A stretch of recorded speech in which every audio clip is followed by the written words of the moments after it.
I'm feeling cold. I feel tired. Adui wapi? Adui yako.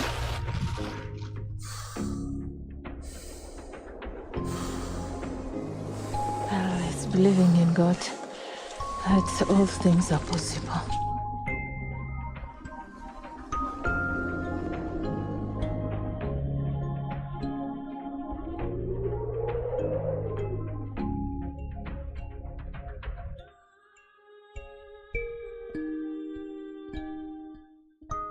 Welcome to one of Africa's highest, most remote and unknown mountain ranges located in Uganda, the Pearl of Africa, bordering the Democratic Republic of Congo. The Rwenzori Mountains are stretched out over 120 kilometers long and 61 kilometers wide. They are called Mountains of the Moon or even the Rainmaker, especially as she produces up to 350 days of rainfall annually. 13 Ugandan mountain climbers are about to set off on a journey to climb the highest peak of this pristine mountain range called the Margarita Peak. This expedition, funded by the United Nations Development Program, is intended to showcase the beauty of the Rwenzori Mountain.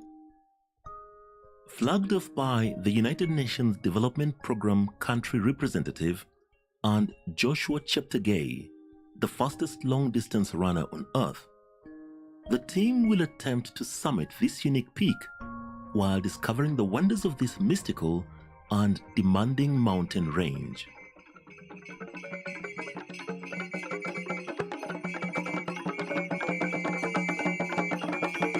To the people of Rwenzori, you have the best place in the world. Treasure it, keep it. I'm so excited. I'm so thrilled to have this opportunity to summit Rwenzori.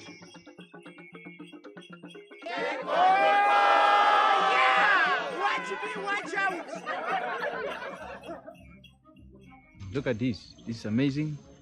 This is Mount Rwenzori, and this is the national park. We will unveil to you the beauty of Uganda, the Pearl of Africa.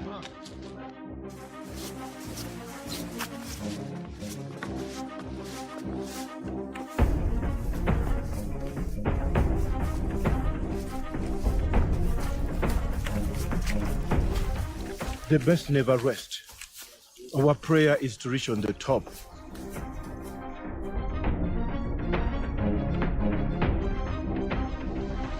So I'm very proud to be part of this Rwenzori expedition. I'm proud to be doing this with Lily. We are the only two females who are doing this. The sun is out right now and all is going well. Oh, Rwenzori, beautiful place to be.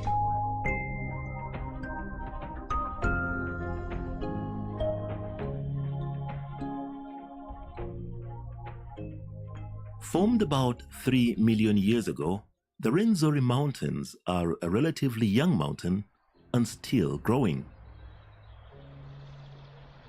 The Mountains of the Moon are blessed with a wide variety of flowers and plants.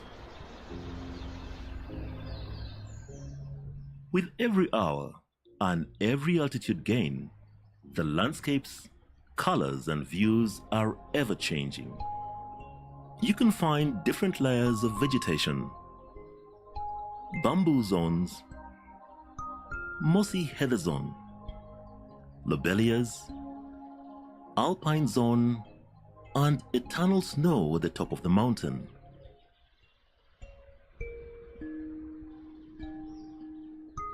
This UNESCO-protected national park contains unique biodiversity and breathtaking sceneries such as eternal glaciers, snowfields, mountain lakes, and tropical rainforest.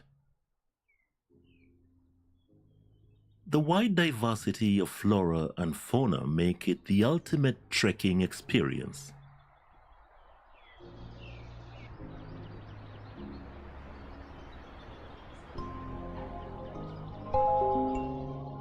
It's an adventure. It's life. It's fun. Very scenic.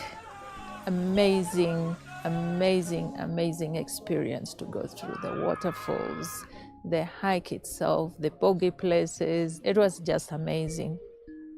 But also a little bit more difficult, but I guess that is what the experience is all about. Beauty about it is that we are all working as a team.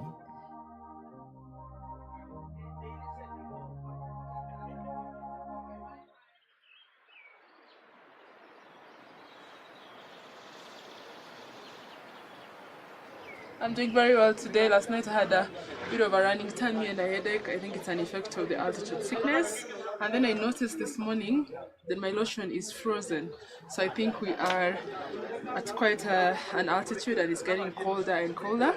But I'm feeling great right now and that's a good thing. My headache is gone and I'm looking forward to the day.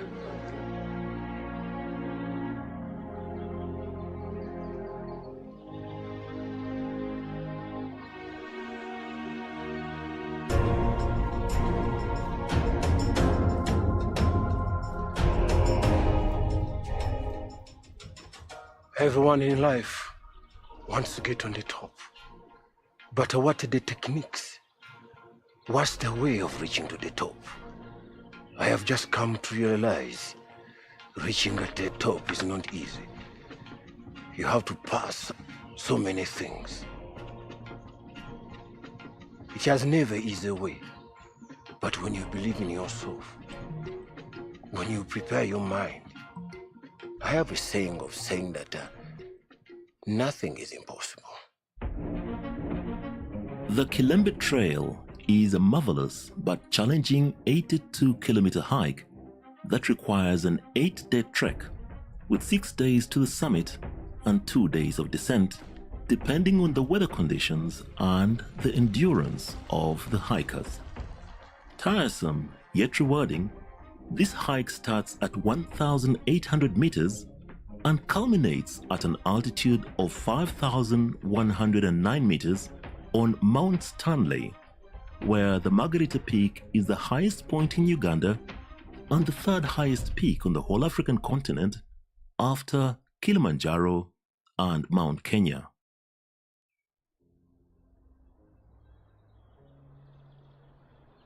All accommodation, paths, bridges, woodblocks, stairs and rope sections have been built over the years by the local community who now serve as guides and porters. They provide incredible knowledge, assistance and safety on the way to the top and back down. So here we are at the height of 4,000 meters. And in the background, if you see straight, you will see the green buildings. That is Bugata camp.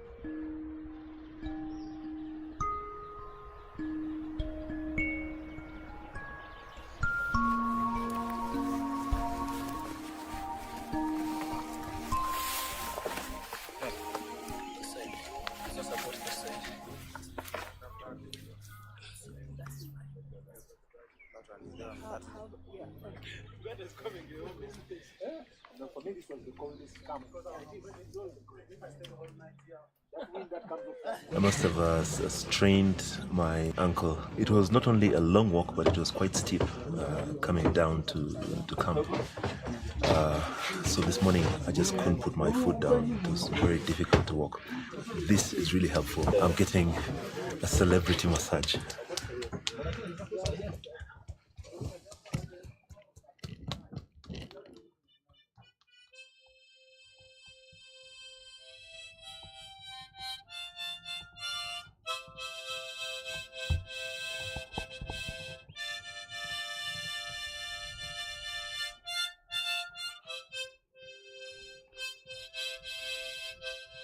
According to the local community traditions, two main spirits inhabit the Rwenzori Mountains, one man and one woman. Kitasamba, the spiritual god, is there to give blessings and protection. People pray to him for daily rain, the source of all life on earth. His wife is called Nyabagole. also known as Nyabingi. To enter into contact with her, one must spend time praying in the mountains and bring food and crops. People pray to her for fertility, love, and good fortune.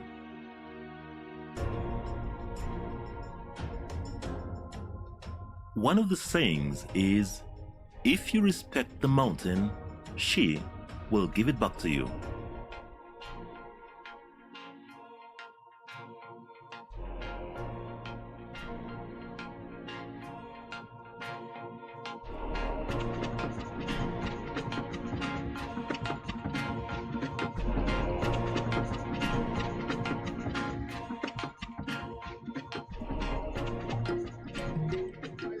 Good evening, everyone. Ready for the mountain tomorrow? Excited. Yeah, so what we are going, no sleeping today. Thank you for being strong. Thank you for having gone through the mud up to this point. So we are here to give you the briefing for the summit tomorrow. Before we go to the rope practice. We have 3.6 kilometers just from here to the top of Margarita. But that short distance takes time. It takes around 5 to 7 hours. We've decided that we leave here at 1 a.m. So roughly from here to the first glacier, it may take us 2 hours. So getting to the first glacier, we shall need to have the crampons getting connected to the ropes. If there's any crevasse fall, if one falls in the crevasse, then we are able to pull you out so quick.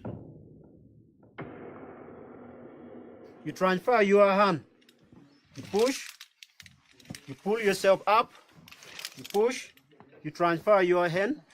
You put it this way. If you want to lock, because this one is locking.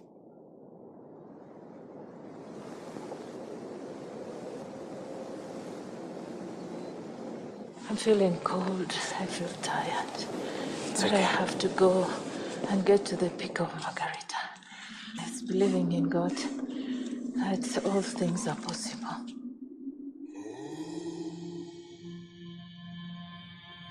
Your body's gonna feel like breaking down, but your body's the only thing that can ever give up on you. You're the only one who can give up, your mind. So mental power is gonna play a vital role.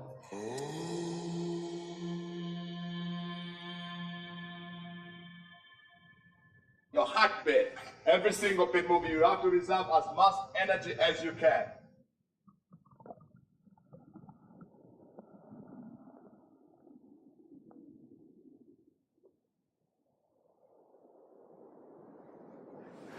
I am limitless. We are going on the top. You're not competing with anyone to climb that hill, up that mountain. You're not competing with anybody. This is you, and you against yourself.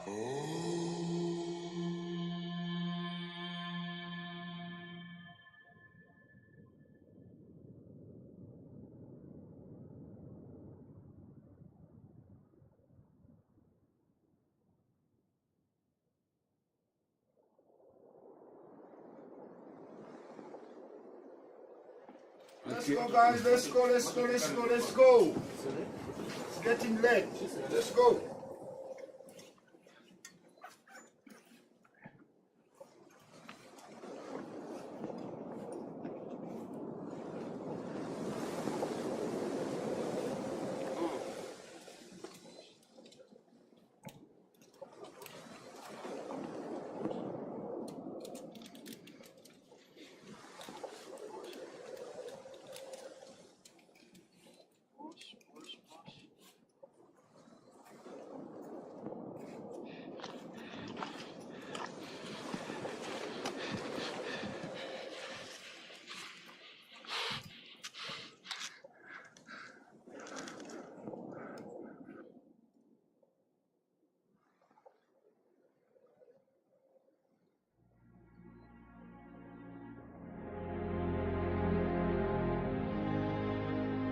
I've not got such kind of experience in my life.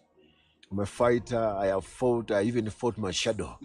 But this Rwenzori is becoming a hard blade.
Oh, I'm exhausted.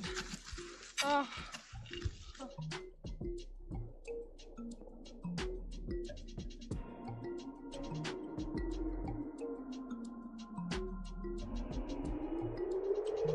Take on the phone!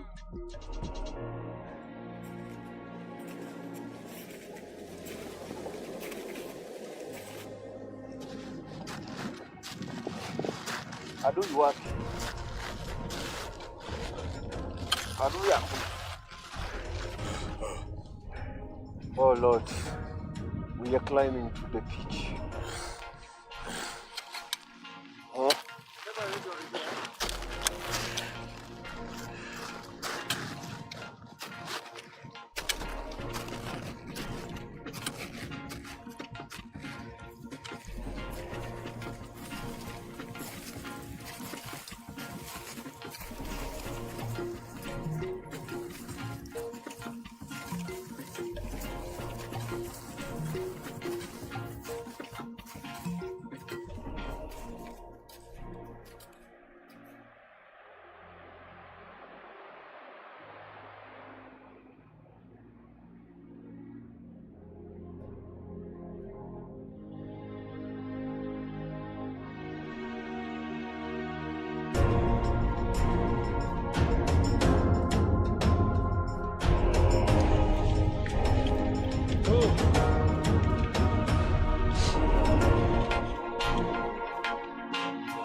This is a grade 5, reaching on the top of the mountain.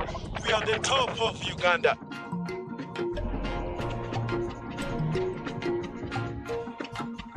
Right! Woo-hoo!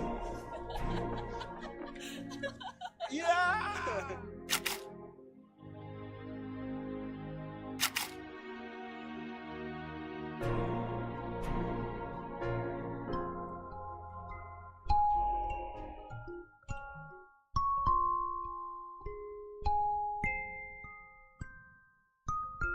Preserving the mountain is capital.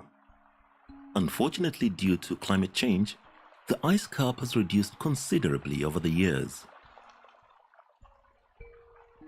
With up to 350 days of rain per year, The Rwenzoris provide water to around 5 million people within the area of the mountain. This water flows to the River Nile, the longest river on earth, and continues its journey to Sudan and Egypt.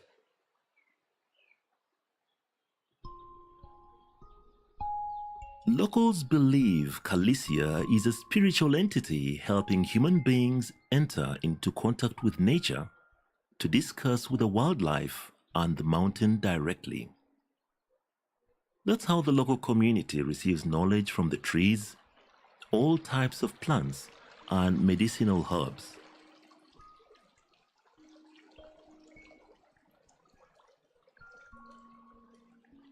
People love and respect this mountain so much for the water, the medicine, and the incredible vegetation it offers.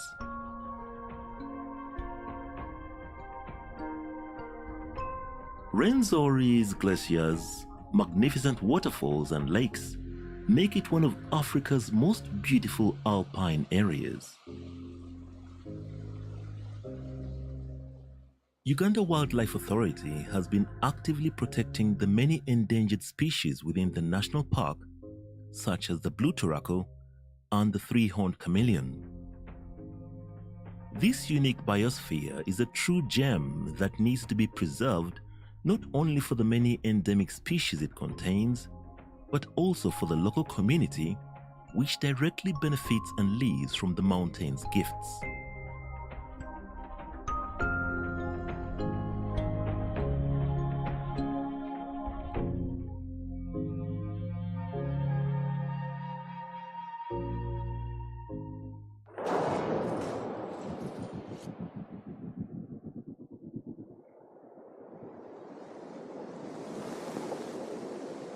We are going to rescue the drone because our drone is just hanging up there in the middle of the rocks.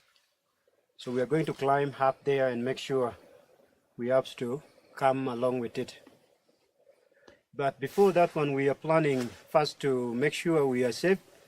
Everyone, especially the one who is coming to be removing the drone from down, is supposed to be safe on the rope.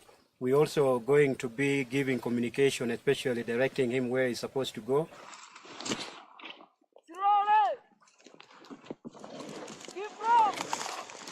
This rock is just having moss which are very slippery.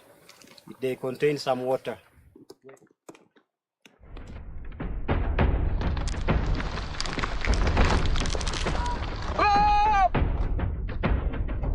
Guys, be careful!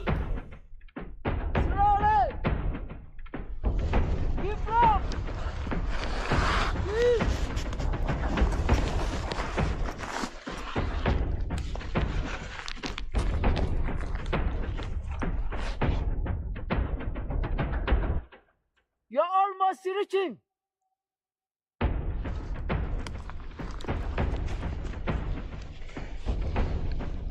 Are you okay?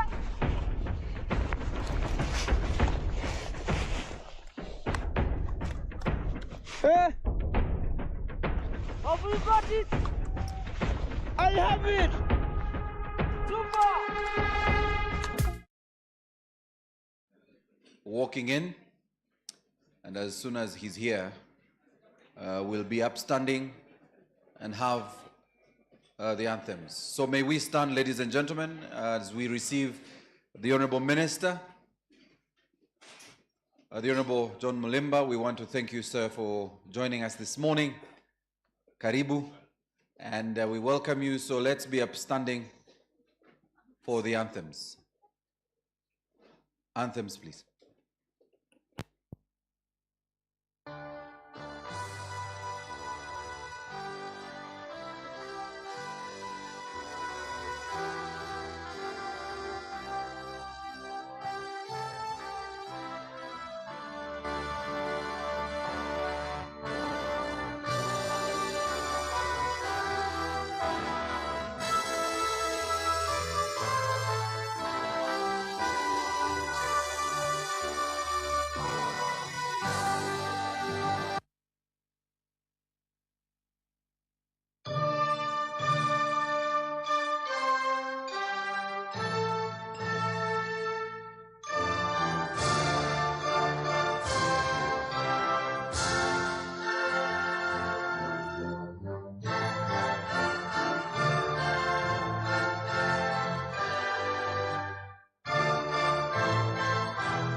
Mungu twaomba uilinde Jumuiya Afrika Mashariki, tuwezeshe kuishi kwa amani, tutimize na malengo yetu.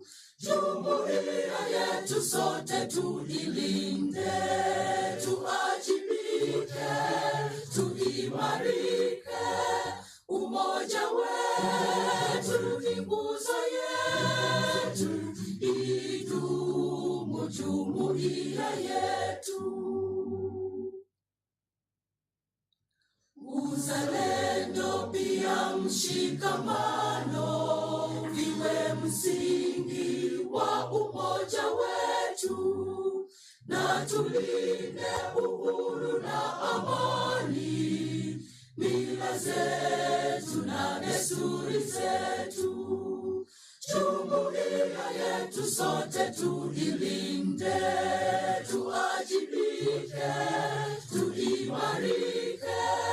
Umoja wetu ni nguzo yetu, idumu jumuiya yetu. Viwandani na hata mashambani, tufanye kazi sote kwa makini, tujitoe kwa hali na mali, tuijenge jumuiya bora. Jumuiya yetu sote tuilinde, tuajibike, tuimarike. Umoja wetu ni nguzo yetu, idumu jumuiya yetu.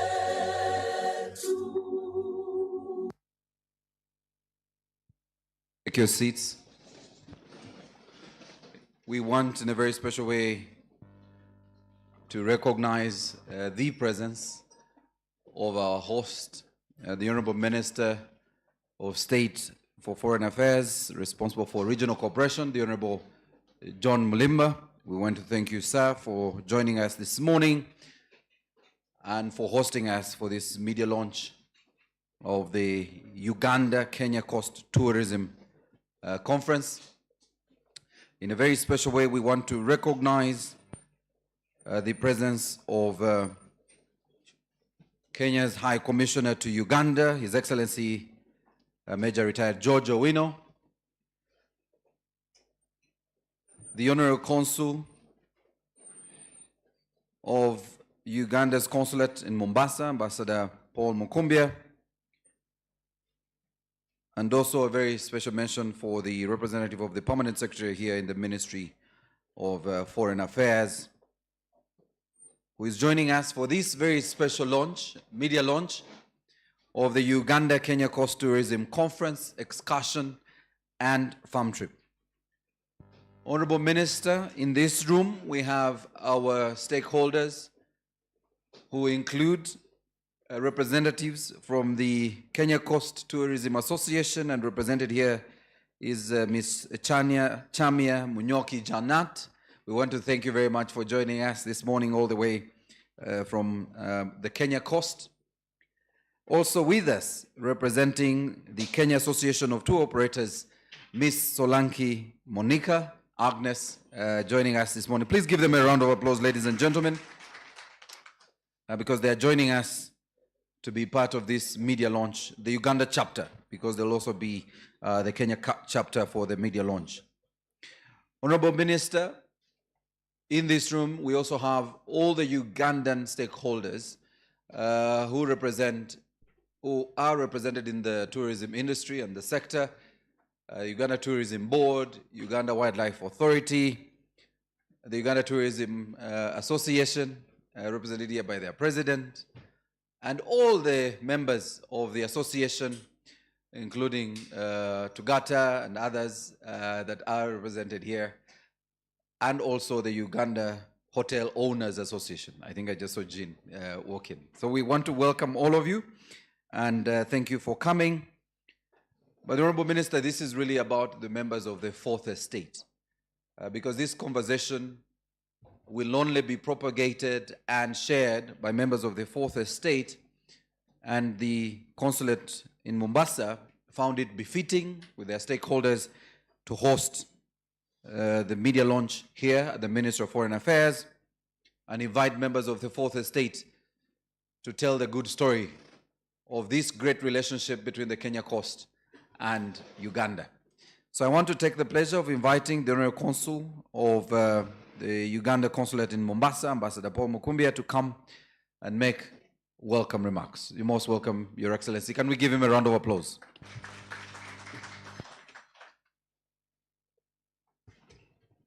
Thank you very much, Maurice.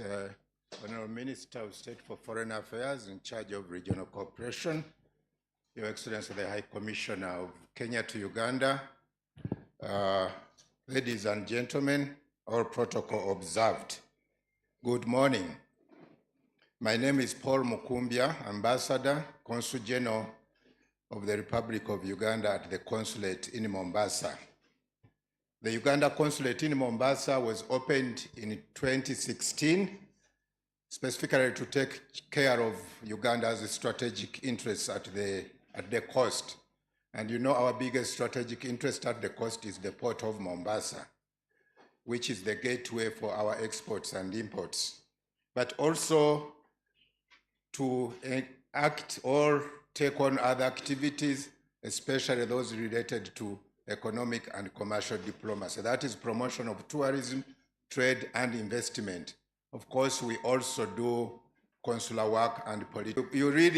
What can you report about Kenya, for example, that the minister will not have read on his phone about the developments in Kenya? So I've been telling people that these days, personally, I don't send political reports.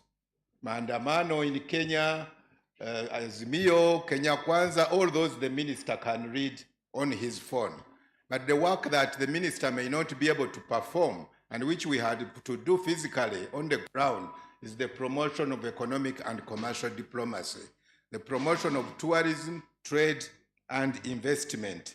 So in this regard, we have prioritized the promotion of tourism cooperation between Uganda and the Kenya coast. And why should we focus on tourism? One, Kenya is Uganda's biggest source market for tourists. Last year, according to the Kenya Bureau of Statistics, over 350,000 Kenyans visited Uganda. And then also, of course, Uganda is the second biggest source market for Kenya after the US. And last year, over 150,000 Ugandans visited Kenya. So you can see that the markets of Kenya and Uganda are very important for both markets. And we need to really focus on that, build on that. But the other reason we have also focused on promotion of tourism is that the Kenya coast is one of the biggest hubs, if not the biggest hub for tourists, third country tourists coming into Kenya. Most of them go to the Kenya coast. And why do they go to the Kenya coast? It's mainly because of the beautiful beaches which we have at the Kenya coast. It's the biggest attraction there. But we know that in Uganda, we have products that are not at the Kenya coast. Whereas we don't have the beautiful beaches. I keep reminding people that we also have some things we call beaches here, but they are not quite comparable to the beaches at the Kenya coast. And then here in Uganda, we have the mountain gorillas, we have the chimpanzees, we have the adventure tourism on River Nile. We have a special product called the Kampala nightlife. Kampala is the capital city of nightlife in Africa. We have the cultural tourism, especially at Ndere Center. We have the Uganda Matters Shrine. All these products, it will take some years, for example, if ever, for Kenya to get mountain gorillas. I hear they have been trying to domesticate them in Kenya, but they have not yet succeeded. So why don't we, the concept we are working with is, why don't we create synergies and complementarity between these unique products at the Kenya coast and in Uganda? The numbers that arrive at the Kenya coast, you can't believe. Kenya coast has, I don't know how many beds they have, but currently if you go to the Kenya coast, you can't find a bed. This is their peak season at the Kenya coast. You find a hotel with over 600 beds, they are full. Even what we call the Gokuls that we know, they are also full.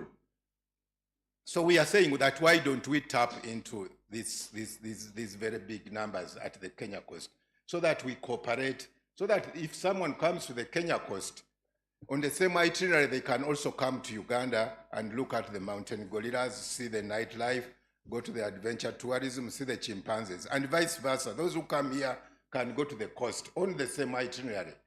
And my friend, Mr. Stephen Ashime, always tells me that the tourists, the big tourists, especially the retired tourists, those who have retired, they have two very big things that are very important in tourism. They have the money to spend and they have the time.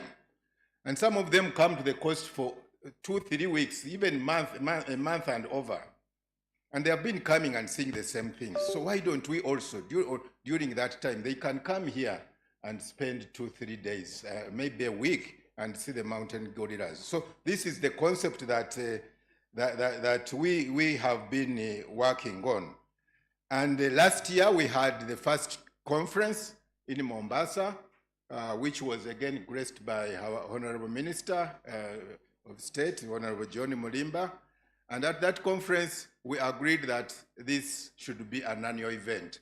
After the conference, we had excursions at the coast and then a farm trip to Uganda. And why do we do this? Because we want people to experience these products so that when they are selling them, they are selling something that they know and have experienced. I can give you an example. Among those we brought on the farm trip last year, there was a lady, and she's big. Her tour company is big. She was organizing a trip for some high-end tourists from the UK to come and see the mountain gorillas. And she had gone on internet to Mr. Google, and she had Googled the itinerary. And according to Mr. Google, from Entebbe to Kampala was 5 minutes. That is what Mr. Google had, the distance that Mr. Google had given. So she was shocked when during the farm trip, even with a lead car that brought us from Entebbe to Fairway, where we stayed, it took us an hour. And I could, at the beginning, I kept watching. She was so keen. She was taking pictures wherever I went until she told me that story that, you know, Ambassador, I am among the Google operators that you talked about in your remarks. And now I have seen and experienced the products, and the distance actually between Entebbe and Kampala is actually not 5 minutes. So after the excursions at the coast, as I said, we came here on a farm trip. And you people, we think we know each other's countries. We think Kenyans know Uganda, and we think Ugandans know Kenya. But the experiences that we had on that farm trip really proved that we don't know each other's countries. We took them to Ndere Center. And oh my God, they actually called Ndere Center a national treasure. And they told us that we hope Uganda and Ugandans, we were there with the Honorable Martin Mugara at the Ndere Center that night. And they said, you people, you have a national treasure in Ndere Center, taking you around the whole country in just about 2 hours. And then Uganda Matters Shrine in Namugongo. And then we took them, of course, to Bwindi and to Chibale.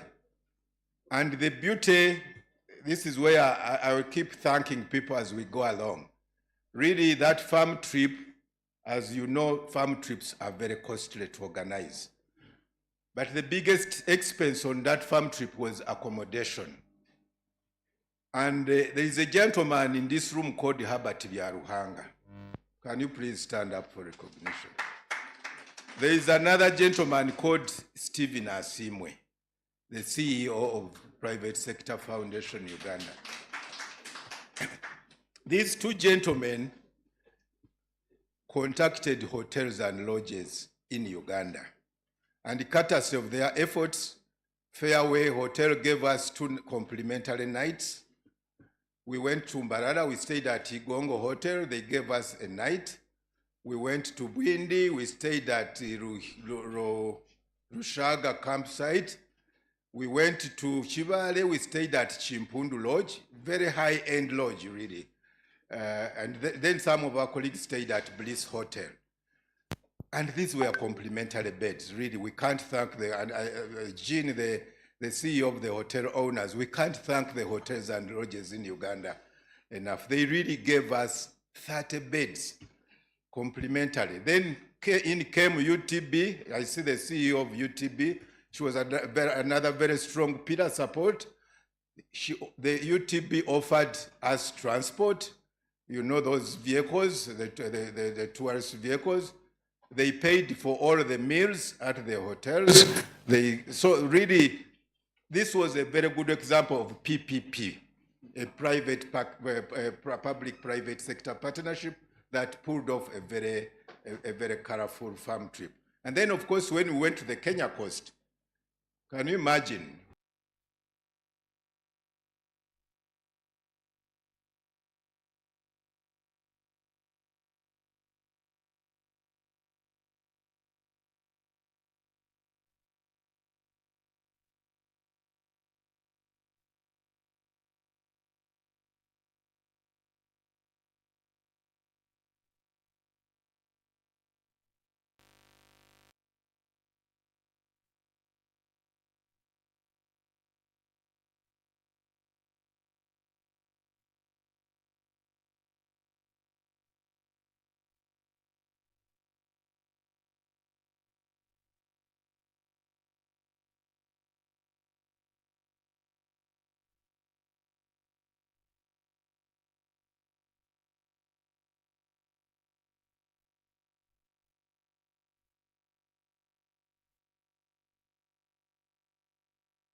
We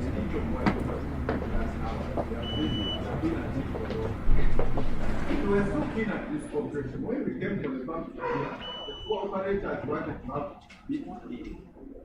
On 2 occasions, they took to be there.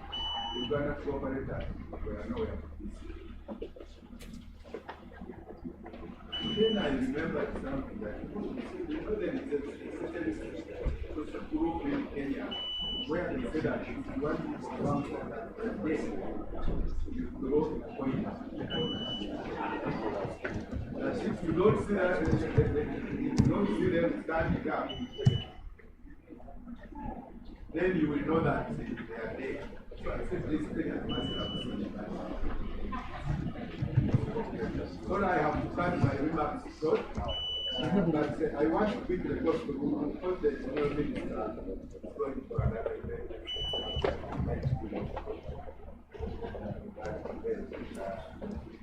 So that is why we are organizing this year the conference.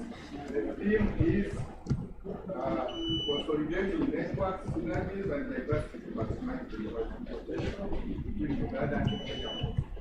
The conference will take place in Diani, Neptune Paradise, on Diani. Diani has been voted as having the best beaches in Africa for the last 9 years. So please, Uganda, come and enjoy the beautiful beaches in Diani. After the conference, we shall have excursions at the coast, like we did last year. Then we shall again do a farm trip here from 23rd November to 30th.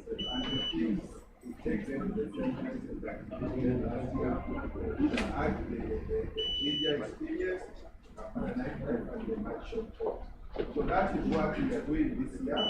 And we want to go to the objectives. I think all of us have got the concept note, which you can read at later. But really this year we have widely publicized the event. We don't want, we hope the hotels that the host will again offer us the 100 days. And we hope that all the 100 days will be taken up by the government sector. And then again we hope all the hotels and lodges in Uganda will give us the complimentary like they did last year. The minister will be the first register. The expression portal has already been set up. We shall close the expression portal at the end of October. So those are the few remarks I wanted to say more, but because of time, the minister has given. So once again, I urge the tourism players in Uganda to take advantage of this competition. We attend so many tourism promotion events and we are looking for tourists. We go to South Africa, we go to London, we go to Bali.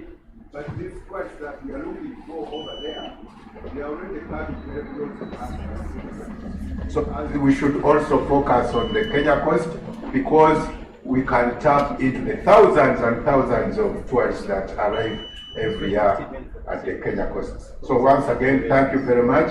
We hope this time we shall see more of you at the Kenya coast, and all the best. Thank you very much. Ambassador, apologies, the power did not want you to be more technologically centric, I guess, and they wanted your natural voice. And I'm glad the Kenyan team is here to see the Ugandan natural voice. That's a typical Ugandan natural voice. In a very special way, I want to recognize the CEO of Uganda Tourism Board, Ms. Lilia Jarova, who joined us this morning, and also the Vice Chair of the Private Sector Foundation of Uganda, Sarah Kajingo, and her CEO, Stephen Asimwe, who of course Ambassador was referring to a lot in the conversation. A lot of the players here in the industry are members of the Private Sector Foundation, and we want to thank PSFU for, they are the Secretariat Honorable Minister for these conversations, and they continue to host us as we organize this Uganda-Kenya Coast Tourism Conference, Excursion and Farm Trip. I want finally to recognize the Honorable Minister of State for Tourism, the Honorable Martin Mugara, and we want to thank you, Honorable, for joining us. And I now want to take the pleasure of inviting Ambassador Dida to come. He is representing the Permanent Secretary. He will invite the Honorable John Mulimba, who has to rush to State House, to address us before he departs. You're welcome, Ambassador. Thank you, Morris. Few minutes ago, I made a prayer, and I think the prayer was answered when the power came back. My name is Ambassador Philip Odida. I'm standing in for the Permanent Secretary, and mine is a simple task of inviting our Minister of State to make a presentation. But before I do that, allow me just to make a few remarks. First of all, Honorable John Mulimba, Minister of State for Foreign Affairs in charge of Regional Cooperation. Honorable Martin Mugara, Minister of State for Tourism. Excellency, the High Commissioner of Kenya to Uganda. My colleague, Ambassador Mukumbia, Consul General in Mombasa. Other distinguished guests, I acknowledge the CEO of Uganda Tourism Board and the Vice Chair of Private Sector Foundation, but most of all, members of the media fraternity assembled here. A few months ago, I did have the opportunity of visiting the coast, Kenya coast. I've been to Malindi as well as Mombasa, and did have an opportunity to visit the Gede ruins. I want to thank our Consul General in Mombasa for this concept, because for me, the optics are about first arrival on the East African coast. You meet the civilizations along the coast of Kenya, but at the same time, you have the unquestionable beauty of Uganda and the source of the Nile. And what we're attempting to do is to perhaps connect the dots. It's my hope that in this second tourism conference and excursion and family trip, you will be able to achieve precisely that. I know it's a long day, and I must apologize for my Minister of State who has pressing duties. So without further ado, allow me to invite Honorable John Mulimba to come and address the congregation. I thank you.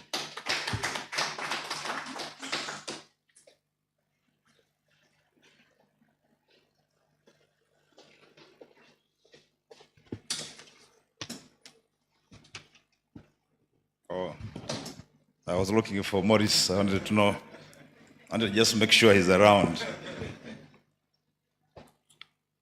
Mwenzangu waziri wa Wizara ya Utalii, balozi kutoka Jamhuri ya Kenya nchini Uganda, balozi wetu Mombasa, makurugenzi ambao mko hapa, wanahabari na vyombo vya habari, na wale wote ambao mmehudhuria huu mkutano. Hamjambo.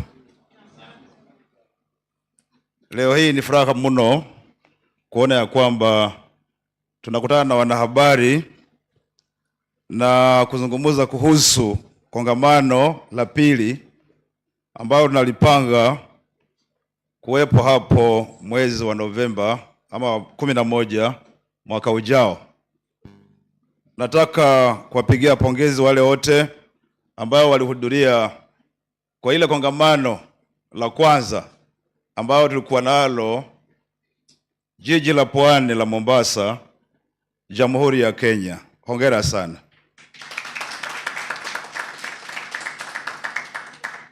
When I finish my speech in Swahili, I will invite Morris to come and translate.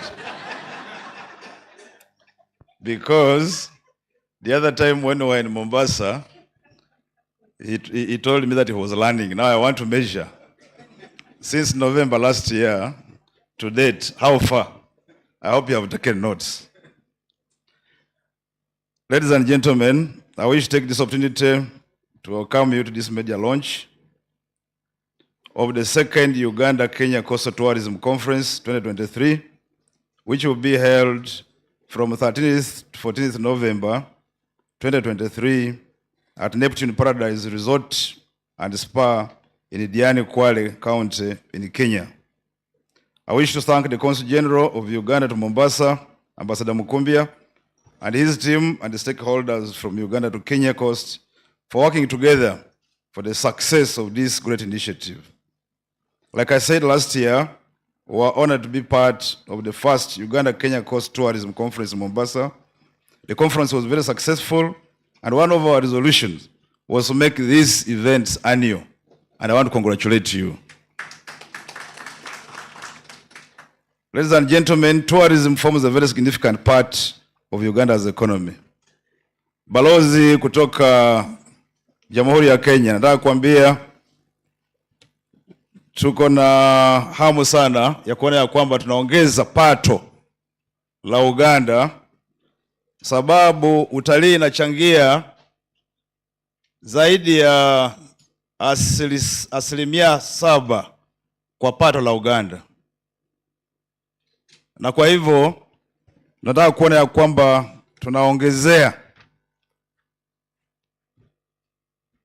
tunaongezea mchango ya utalii kwa pato letu nchini Uganda. Mimi najua tunazo vivutio vya utalii ambao ni vya kipekee hapa nchini Uganda. Vyenye viko Kenya, wajua tunayo milima ambayo zimefunikwa na theluji. Sijui kama mmeshaona hiyo Kenya. Mimi huwa kama mimi napita huko juu naona hata Mount Kenya hamna, lakini ukienda Rwenzori inapatikana. Na kwa hivyo tunao zile vivutio ambao ni vyetu vya kipekee. Those of you have had, clap for yourselves. You know, we want to demystify the loose talk that there has been that Swahili was born in Tanzania, stumbled in Kenya, got infected there, got to Uganda and died, and then got buried in DRC. The African Union has adopted a resolution to the effect that Swahili is the only original local African dialect, which therefore must be adopted, which was adopted as the African language. And for that matter, even in Uganda, we have changed our curriculum and made Swahili compulsory. At cabinet level, we have made it compulsory that every Monday, before we commence cabinet, we have Swahili lessons for 2 hours. And we have now made a resolution that starting next month, we will be having all our speeches in Swahili. Yes. And shortly, we will be addressing you throughout in Swahili. So please, use technology to be recording our statements when you go back. I know if it comes to writing, you may not be able to write. But you just use technology to record, then you go back and struggle. That struggle will make you in a better place. Having said that, that's what I always tell Maurice. I don't know how he's feeling today. Uganda possesses some unique tourism products that can be used to make it one of the world's leading tourist destinations.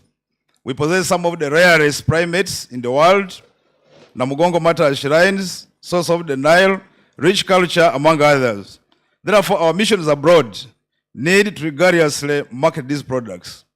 I would like to commend our consulate in Mombasa for realizing this potential by partnering with stakeholders in Uganda and the Kenya coast to promote the implementation among these unique tourist products from 2 countries. Ladies and gentlemen, Kenya is Uganda's leading source market, and last year alone, over 370 Kenyans visited Uganda for various reasons. Also, Uganda is Kenya's second leading source market after the USA. Just last year, over 150,000 Ugandans visited Kenya, and out of these, 22,000 visited the Kenya coast. The increasing number of tourists between Uganda and Kenya coast has been aided by the improved air connection between Uganda and Mombasa. Currently, Uganda Airlines operates 3 routes, weekly direct flights between Uganda and Mombasa. This is complemented by daily flights by Kenya Airways through Nairobi. Moreover, it is also possible to travel between both countries by road using national identity cards. Thus, it is possible to leverage on the improved connection to grow tourism between Uganda and Kenya, and particularly the coast. The theme for this year's conference is consolidating networks, synergies, and diversity to maximize the tourism potential between Uganda and Kenya coastal region. We need to build on the gains made from last year's conference. We also need to hear the experiences and gains that have been made since last year. That way, we shall be able to identify the challenges and devise means of addressing them. I invite all players in the sector to participate in the second Uganda-Kenya Coast Tourism Conference 2023, which will take place between the 13th and 14th November 2023. I also want to encourage you to register your participation in the conference on the registration portal, which we are launching today. I'm happy to be the first person to register for my participation in this conference. Like the Consular General has already alluded to the fact that last year we got surplus provision, and the attendees, you really let us down. We got a deficit of attendees. Out of the 100 beds which were provided, reserved for Ugandans, expected to be in Mombasa, only how many? Only 50, can you imagine? Only 50 beds were taken up.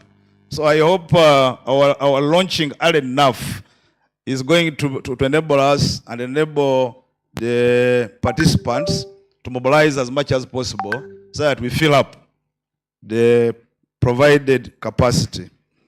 It's now my pleasure to launch the preparations for the Uganda-Kenya Coast Tourism Conference Excursion and Farm Trip 2023. And I call on the media to widely popularize this event. Thank you so much for your kind attention. Media launched.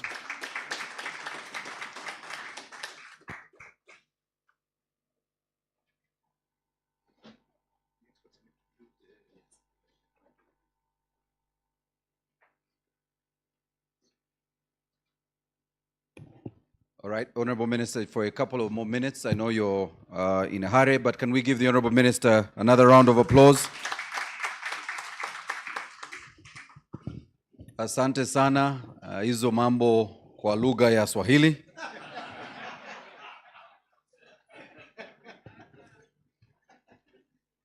I would have continued, but it looks like the Ugandans don't believe me, so allow me stick to English.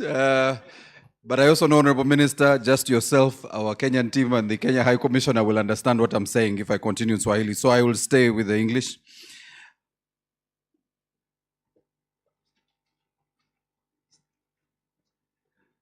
So the Honorable Minister, just as we handle one last activity you will be hosting very shortly, allow me to recognize our key stakeholders who are here in this room.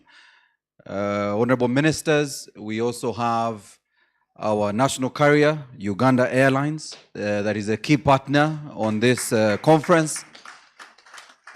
And they've been supporting us since inception, and we want to thank the team from Uganda Airlines. I think I've seen Shakira just walk in, and her colleagues from Uganda Airlines for supporting us. In a very special way, Honorable Ambassador, the Honorable Ministers, we have key stakeholders, including the Uganda Investment Authority and other sector players that are represented here in this room and continue to support the consulate in Mombasa with organizing of this conference, excursion, and farm trip. Very shortly, we will have the Honorable Minister. All right, so I've been requesting, Honorable Minister, before we let you go, to have a group photo here with your colleagues at the front. And then the Honorable Ambassador Paul Mukumbia will usher you out. So if we could, Ambassador and the Honorable Ministers at the front here. And then members of the press, this is for you.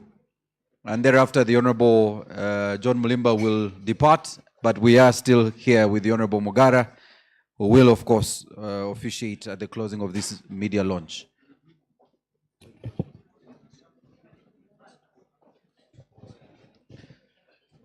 So Moses, you will handle this particular segment that will include our key stakeholders. I think Ms.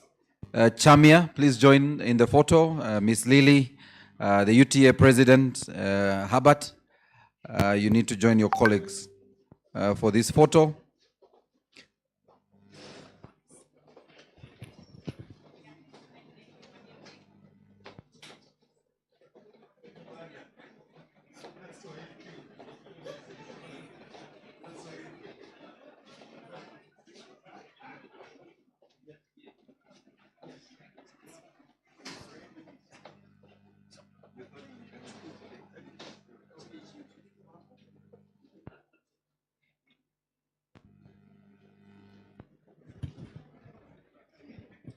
For all the stakeholders, registration continues, and we will be sharing the registration platforms, but you can find that if you follow the social media platforms, including the handle for the Ministry of Foreign Affairs and, of course, Private Sector Foundation Uganda. But also look out for the UG Kenya Coast social media platforms, including Twitter, that I will share with you very shortly. We want to thank the Honorable John Mulimba for joining us this morning and officially launching the Uganda-Kenya Coast Tourism Conference. As soon as we've settled in, we'll continue with our very short program.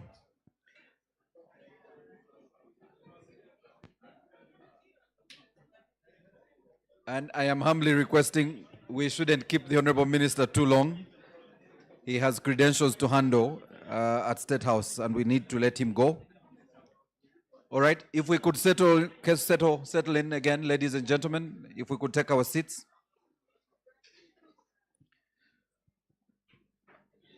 Our key stakeholders and members of the Fourth Estate, we will continue with our remarks. And very shortly, I will be inviting the President UTA to speak.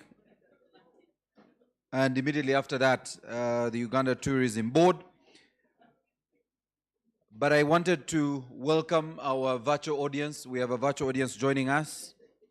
A lot of them from the Kenya coast. We are streaming this media launch online on YouTube. And if you want a link, let us know. You should be able to share with colleagues in the sector so that they participate in this particular activity.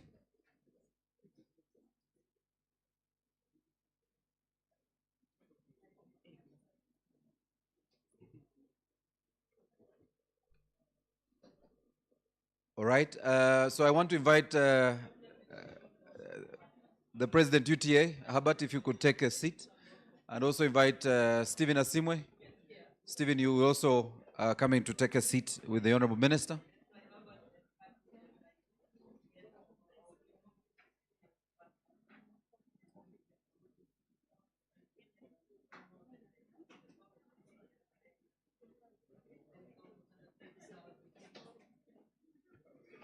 All right, and I know we are interviewing the Honorable Minister outside, but as soon as Stephen is seated, I'll invite the Honorable Mukumbia to come. Julie, if we could just organize.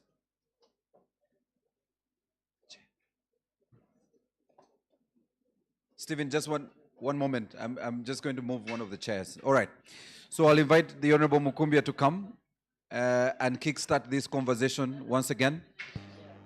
And we want to thank the Honorable Mugara for being with us. And we, as members of the sector, appreciate what you're doing for the industry. And this is one of the milestones of the industry, and we want, in a very special way, to thank the Ministry of Tourism, Wildlife and Antiquities for spearheading this conversation. So allow me to invite the Honorable Ambassador Paul Mukumbia to come and conclude his remarks. We had to cut him short. Thank you, Maurice. I thought for giving me some more time to continue highlighting a few things which we thought are very important. So I think my last point was that the kind of interest that we need to take as Uganda in this cooperation, because the Kenyans have taken it very seriously, and we think we need to also take it as seriously, if not more seriously than they do. And during the farm trip to Uganda, we carried along some journalists, and Toby, is Toby here? Yes, that gentleman works with KTN. And the amount of coverage that we got in Kenya after the farm trip, I don't know whether anyone we could find the money to buy that airtime. We were getting stories during prime time, prime news, 7 p.m. and 9 p.m., and getting coverage sometimes for as many minutes as 10 minutes for one coverage for over a month. So really, we can't thank the Kenya journalists that we had on the farm trip enough for the wide coverage and the publicity that we got on KTN, on Citizen, and these are the biggest media houses in Kenya, and the amount of coverage that we got were just amazing. So I wanted to indicate what we are going to discuss this year. This year, maybe I should begin with the objectives. The objectives are to assess progress made in the cooperation between Uganda and the Kenya coast since November last year, and 2, to create more awareness about the two destinations and the tourism products they offer. 3 is to enhance the synergies and complementarity between with first-hand experience of the tourism products, so that they are able in a better position to market these attractions. And finally, to promote and popularize the Entebbe-Mombasa route operated by Uganda Airlines. And Uganda Airlines, as Maurice has indicated, was a key partner and remains a key partner in our activities. Last year, they gave us a special fare of $250 return ticket in Entebbe-Mombasa. And you can imagine, even with those just $250, still people could not buy tickets at $250. But the good news is that even this year, they have already committed to give us that same fare of $250. I think we need to clap for that. Uganda Airlines has already confirmed to us that they will again give us that special fare of $250 return ticket. So since we already have this now, what we are trying to do as the consulate in Mombasa is to try and request the hotels and lodges to again give us those 100 beds. I don't know yet if they will offer us the beds, but at least we have approached them and we are hopeful that they will give us those beds. So first come, first, those who register first, we will take whatever beds that will be available, because we have already requested the stakeholders in Uganda to register with their associations with a commitment fee of $300. So whoever registers first will take the beds that will be available. If we get 50 beds, they will be given to those 50 people that will have been the first to register. And what are the presentations at the conference? Now this year, we have tried to identify interactive topics.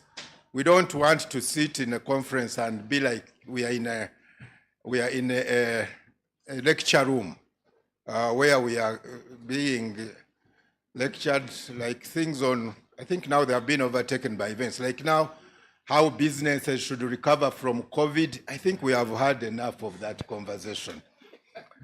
So we want to really, we shall have a keynote address. The topic is unveiling business and investment opportunities in the travel trade industry. And the keynote speaker will be none other than Mr. Stephen Asimwe, the CEO of Private Sector Foundation Uganda, but who also has a long history in the tourism sector. The next topic will be investment opportunities in the tourism sector in Uganda. We know that Kenyans have a lot of money. We also know that some sectors in the Kenyan economy are saturated. So we want to encourage them to come and invest in our tourism sector. We still need a lot of high-end lodges and accommodation in our tourism sites. So we want to share with them the opportunities that they are in our tourism sector. Then we want to, the Kenya will present about the coastal experiences. That is when you are at the coast, what do you look out for? And then we shall get testimonies. We shall have a session on testimonies since last year, those who participated last year. What has happened since then? What businesses have you brought into Uganda or the Kenya coast? What challenges have you faced? This is the session that will be really experience sharing, and really those that participated and those that are doing business in Uganda and the Kenya coast will be sharing with us. Shortly, I will read, there's one testimony which was one of the Ugandan tour operators shared with me recently, which I want to share with you here now. And he said that the collaboration we are establishing with the Mombasa business community is real. Then he forwarded to me a message he got from a tourist from Holland. And he was saying, I've got your number from Wile. He was our guide last year in Kenya. Me and my wife want to visit Uganda next year, and we are looking for a guide. We are nature-minded, birds, mammals, reptiles, butterflies. We want to see as much fauna of Uganda as there is. Let's say 16 days. Can you make a program for us? Gorilla and chimps, a must, of course, including car, driver, accommodations, month of July or December next year. So these are some of the experiences we want to hear at the conference. What have people been doing since the conference last year? Is the cooperation working? Because sometimes it's also not easy to capture data from people. But when people tell us that I took so many tourists, and we know that especially the men of the tour operators from Kenya who came on the farm trip have been back here several times on their own. They have brought in tourists, but we want to hear from them. We want to see, and many more Ugandans are going to the coast. They are going for weddings, they are going for anniversaries, and you people, a hotel at the coast, they tell us that if they can get 4 Ugandan parties in a year, if one hotel can get 4 Ugandan parties, then the year is done for them. The rest of the business will be additional because there will be maybe 200 guests. They will take up the facility. They will sleep, drink, eat for 3 days. And you know, you Ugandans, when you sit down to so this, and like Diani has taken the Ugandan market so seriously. They are always here marketing. They attend Powate on an annual basis. Destination Diani is always at Powate. They attend this organized by New Vision is called what? Bride and groom. They attend that because they know the money that is in Ugandan weddings. So they always target our weddings. So then the farm trip, which will happen from 23rd to 3rd December. Again, the themes are the same: culture, primates, scenery, Kampala nightlife. And we are also trying now to promote golf as a golf tourism. And because we see the potential is there, especially Mr. Stephen Asimwe here is so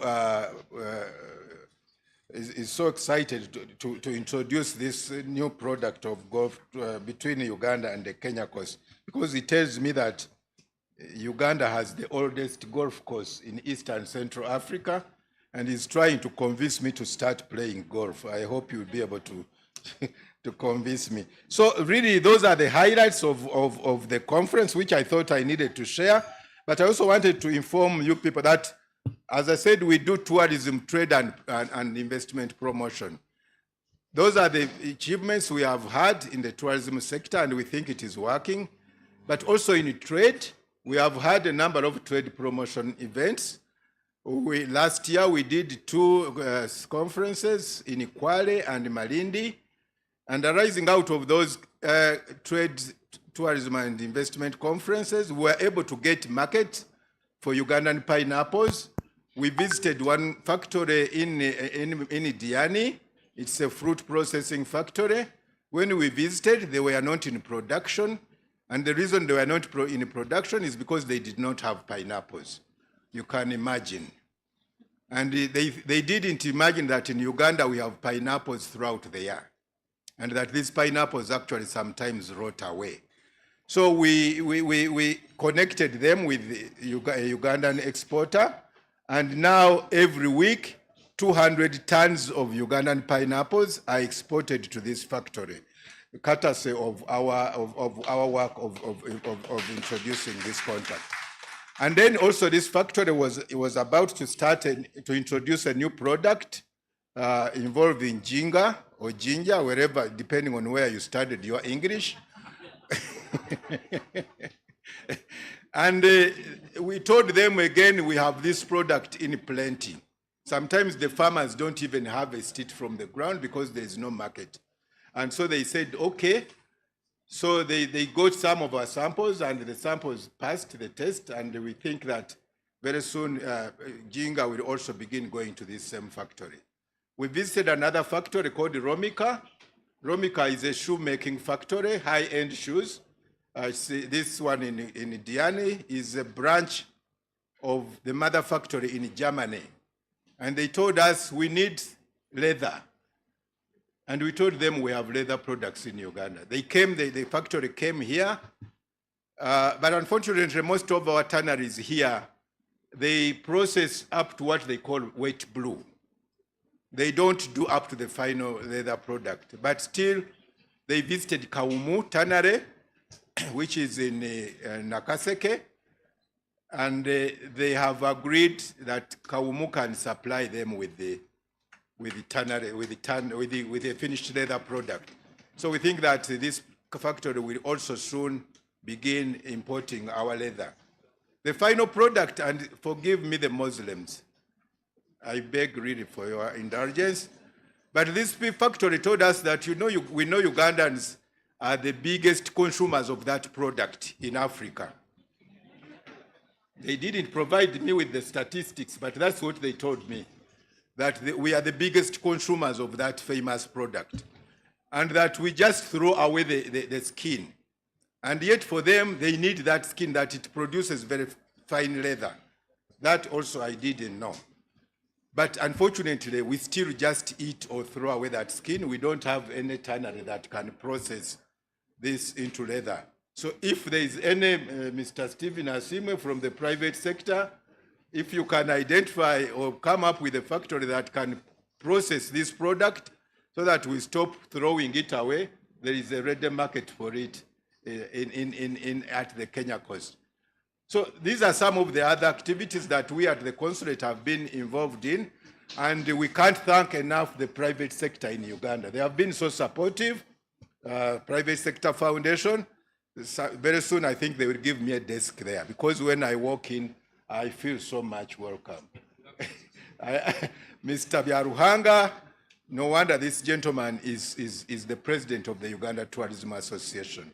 Really, he really has a passion for tourism. And we thank everybody, the Uganda Tourism Board, the Ministry of Tourism, everybody has been supporting us, and we can't thank you enough. We are sure this year we shall have an even more successful conference, and we look forward to seeing you and welcoming you in Diani. Thank you very much. Thank you very much, Ambassador. I notice Ambassador has decided that some of the other specialties around Diani and the coast we will discuss ourselves, because I think for those of you who are in this room and you are on the last trip, if you can raise your hand, because I want to send you people to talk about the experience. If you were in Diani at the coast last year, raise your hand, because I was there. And how come we have less people in this room, Julie, who are in... So I think we have a new audience who wants to go back, all right? If you want to know what happened, ask Jean. Jean enjoyed every single experience going by the photos and the evidence of what happened at the coast. Honorable Minister, the reason Ambassador talks about weddings is that the Kenyans have discovered that Ugandans, when a couple of more beers have gone down the throat, the wallet continues to open.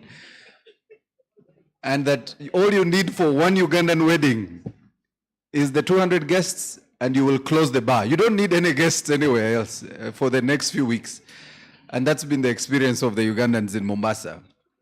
But also, Honorable Minister, I have noticed that, and maybe it's something Jean and colleagues will look at, it's a bit more affordable to fly to Mombasa, again on Uganda Airlines, and get accommodation for a weekend than it is to go to some of our national parks.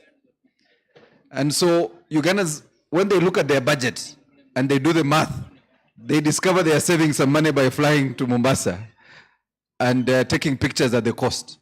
So I think we need to talk to the hotel owners and other stakeholders to bring down these costs, because Ugandans have actually found it very affordable to go to Mombasa, speaking from someone who has been there several times.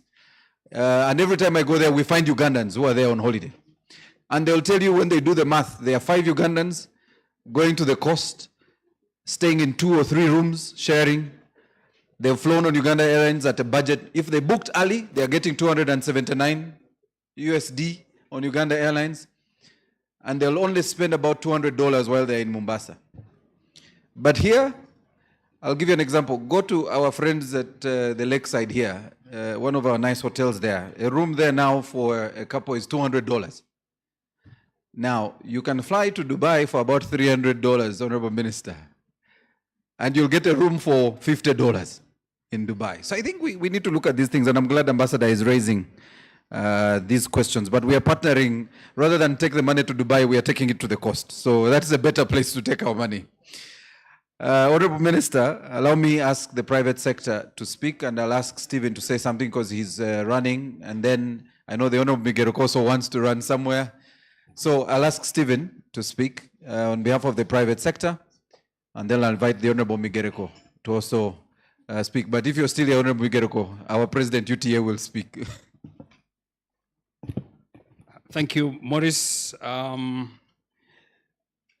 The protocol is heavy here. So the Honorable Minister, Excellencies, Ambassadors, colleagues, heads of missions, distinguished guests, colleagues in the media. I was in the media for 20 years, so they are my colleagues. Once a media man, always a media man. We have a big panel of speakers today. So I'll only speak very much outside tourism because there are enough tourism players to give that discourse. So I'll be quick and brief. Number one, Your Excellency, thank you. We have had close to 6 missions to the coast and Mombasa. The most exciting of these has been the tourism side. So thank you very much. Let's clap for him. 2, I would like to propose a few product development ideas. So the ambassador spoke and the Minister of State for Foreign Affairs spoke extensively about the traditional products. So we have the beaches, of course, in Mombasa. I would also like to say we have 2,000 kilometers of beachfront from the border with Kenya through to Tanzania. So we can still sell the beach in Uganda and the over 300 islands that we have. But besides that, I would like to suggest this for the private sector media players, that there is a growing trend for family travel. I'd like to suggest that we put that on the bucket list. A lot of families have toured many bucket lists, and Uganda is not on that bucket list for families. It is only 2 hours flight from Mombasa, 50 minutes from Entebbe, but there's a big proposition for family travel by road. And every place in Uganda is an experience. So I would like to suggest that you put that on your... 2, I have 2 sons. One of them goes to school in Kenya, and the other one likes to visit him. There's a growing trend for youth travel. The youth are getting into buses, and they are putting money together to travel by road. I would like to suggest that we put that on your bucket list, and as a product, yes. 3, there's a growing appetite for sport travel. And on top of this, I know His Excellency, the ambassador, is a member of the golf club, Excellency Balozi from Kenya. Uganda has the oldest golf course in East Africa. The one in Entebbe, it was established in 1905. So even for heritage and cultural purposes, that's a good sell. But Uganda has 18 golf courses. Each of the golf courses is found next to a place of interest. Name any. White Ocean in Kavale, you're close to Bunyoji. Kilembe Golf Club is next to the mountain. Toro Club is next to the famous tourism city of Fort Portal. Ginger Golf Club is next to the source of the Nile. I mean, I can talk on forever. That's the product. Golfers are high spenders. They play golf, they spend money, and they stay longer. 3, tourists are investors. Most people in travel when they go to a place, they then make an investment decision. His Excellency, the ambassador, talked about the pineapples, the tannery, and many other investment opportunities. When we came to Mombasa, one of the things we suggested at the Agribusiness Investment Summit was the need for us to interest Kenyan investors, many of whom, by the way, had been to Uganda on a travel mission, and they ended up being investors. So that's something that I would like to suggest to you. Fourthly, like the ambassador said, the coast area is rich with people with money. The wealthy community of retired international players live on the coast. Again, just to reiterate, they have two things. They have money, they have time. They've done Zanzibar hundreds of times. They've done Serengeti. They've done Tanapa. They've done Livingstone. I mean, name it. They do not know what is happening on this side. I can bet you, if we get them here, they'll come and stay and they'll spend money. So let's interest ourselves, especially on that, to get them on the bucket list. Fishing is becoming the next biggest item. Fishing as a sport is big money. I would like to suggest that we put that on our bucket list as a product, because a lot of the activity that takes place in the coast is about snorkeling and deep sea diving. Ugandan waters are a bit shallow, so the visibility in the water is a bit challenged. However, we have some of the best and biggest catches in the world. A standard big Nile perch caught on a sporting event is big news. Now, there is a big social media community that follows fishing as an activity. I would like to suggest that we put that there. I will conclude with birding. Birding is big time. We have over 1,000 birds. I don't want to enter Bwana Kuba's speech on birding. But also, let me suggest that mice as an activity, and mice is a big thing. Meetings, incentives, conferences, and events is a big thing, especially in the area of sports. The Kenyans like to travel. They like to compete. We are very good. We are big super competitors on golf, on rugby, on volleyball, on soccer. We are rivals in soccer. And we like to play each other. Volleyball, name it.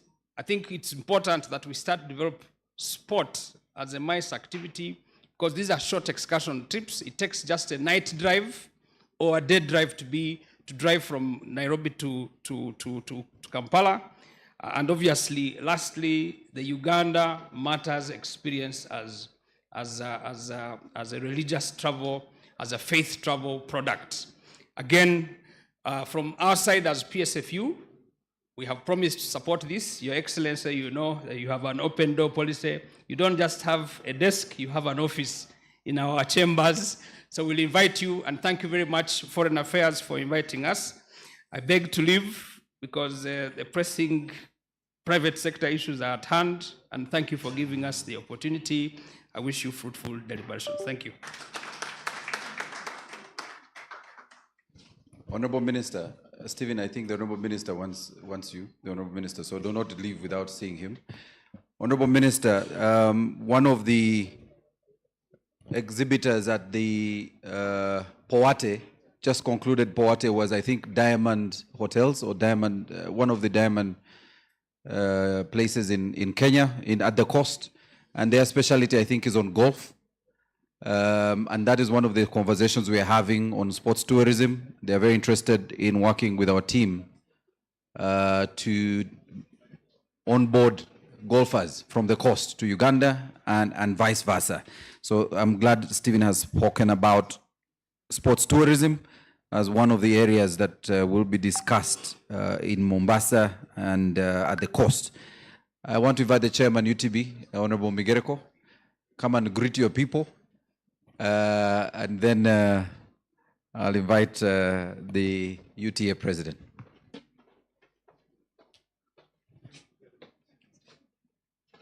you very much, MC. Honorable Minister, the leadership at Ministry of Foreign Affairs and the leadership in the tourism industry, the private sector, tourism and other sectors. First of all, I must say I'm extremely sorry I came in late. We are having another meeting at the Sheraton, and I had to start off with that one because I knew we were very well represented here. Extremely sorry about that. I want to thank the organizers of this meeting. Ever since our teams went to Mombasa, they've been talking highly about the prospects for tourism in Mombasa, what Mombasa offers. And in particular, I want to thank the ambassador here and the deputy ambassador, Honorable Juliet, for the wonderful job or work you are doing. Because you've really tried to reach out to us whenever opportunity avails itself, reminding us about what we need to do to bolster tourism between Mombasa, between Kenya and Uganda.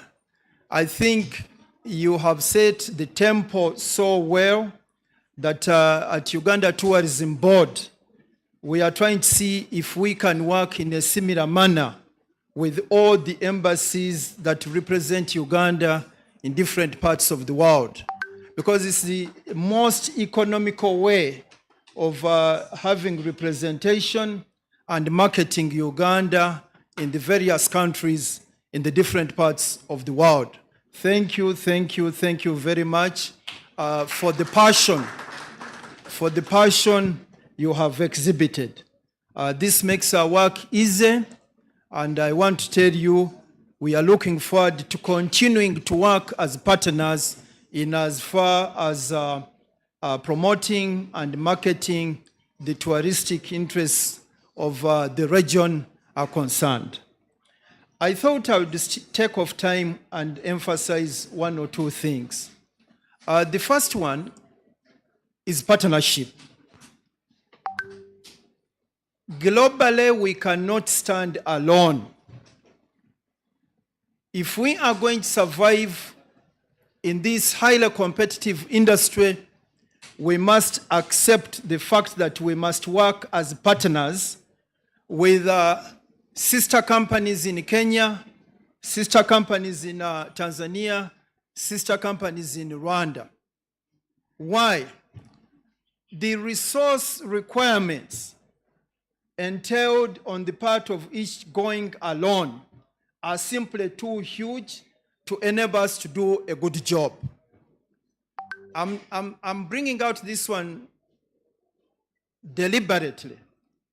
Our brothers in Kenya and Mombasa at that tend to understand business better than we do, and I must also say have got a much better appreciation of money issues than we do. When you have a partner who is thinking about turnover, return on investment, chances are you'll also find yourself doing much better than we are doing. The message I'm trying to put across here is that let us not only be invited to go to Mombasa, have weddings in Mombasa, enjoy the islands and the ocean, beaches and so on. Let us make sure that we mainstream formation of partnerships as companies, as government agencies, and so on and so forth. If we do not do that, we shall miss out on a very, very vital opportunity. And yet, if the industry and our individual companies are going to be sustainable, we cannot run away from forming partnerships. And when we form these partnerships, it will be easier for us to market what is in Uganda. It will be easy for the partners to market what is in Mombasa, and those in Tanzania will also help us to market.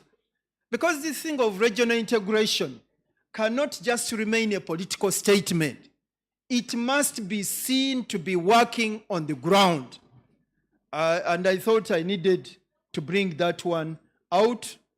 The other issue is that, yes, we want to send our people to Mombasa. But, Honourable Minister, the President gave a directive on the 28th of March this year and 20th April this year that landing rights for tourists to Kisoro, Kidepo, to Murchison Falls, to Kasese, to Windy, must be granted.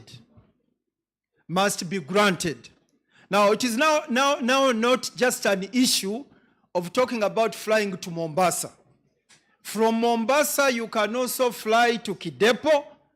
You can also be in a position to go to Windy directly and have a circuit that you can be able to complete in less than a week. And you have seen the best of what East Africa has to offer. At Uganda Tourism Board, it is our duty to amplify this message as many times as we can. Because anybody who says it takes me too long to be on Ugandan roads, now we are saying take only 15 minutes, 20 minutes, and you'll be in a position to get where you want to go. And transport should not be a hindrance to the partnership that we want to forge with the people within the region. I must say I had hoped that Lile had already spoken on behalf of UTB, and I was actually going to turn down the opportunity to speak, but I thought I needed to say one or two words, and I think they are just two words that I said. Thank you very much for giving me this opportunity, and I can tell you we are going to solve all these other problems of cooperation within the industry, within the country, and create more jobs and income, just in line with the NRM manifesto. I thank you. Thank you. Thank you very much. Thank you very much, Honorable Chairman of Uganda Tourism Board and all the sector players who are here. Honorable Minister, I want in a very special way to also appreciate, and I know Ambassador mentioned this, the partnership with Uganda Wildlife Authority, and I know Director Masaba is here. For the support to the consulate, they offered 50 permits, gorilla trekking permits last year. They also offered the chimpanzee permits, and they were very supportive, and access to the parks for our Kenya Coast members who came for the farm trip last year. I want to invite Herbert.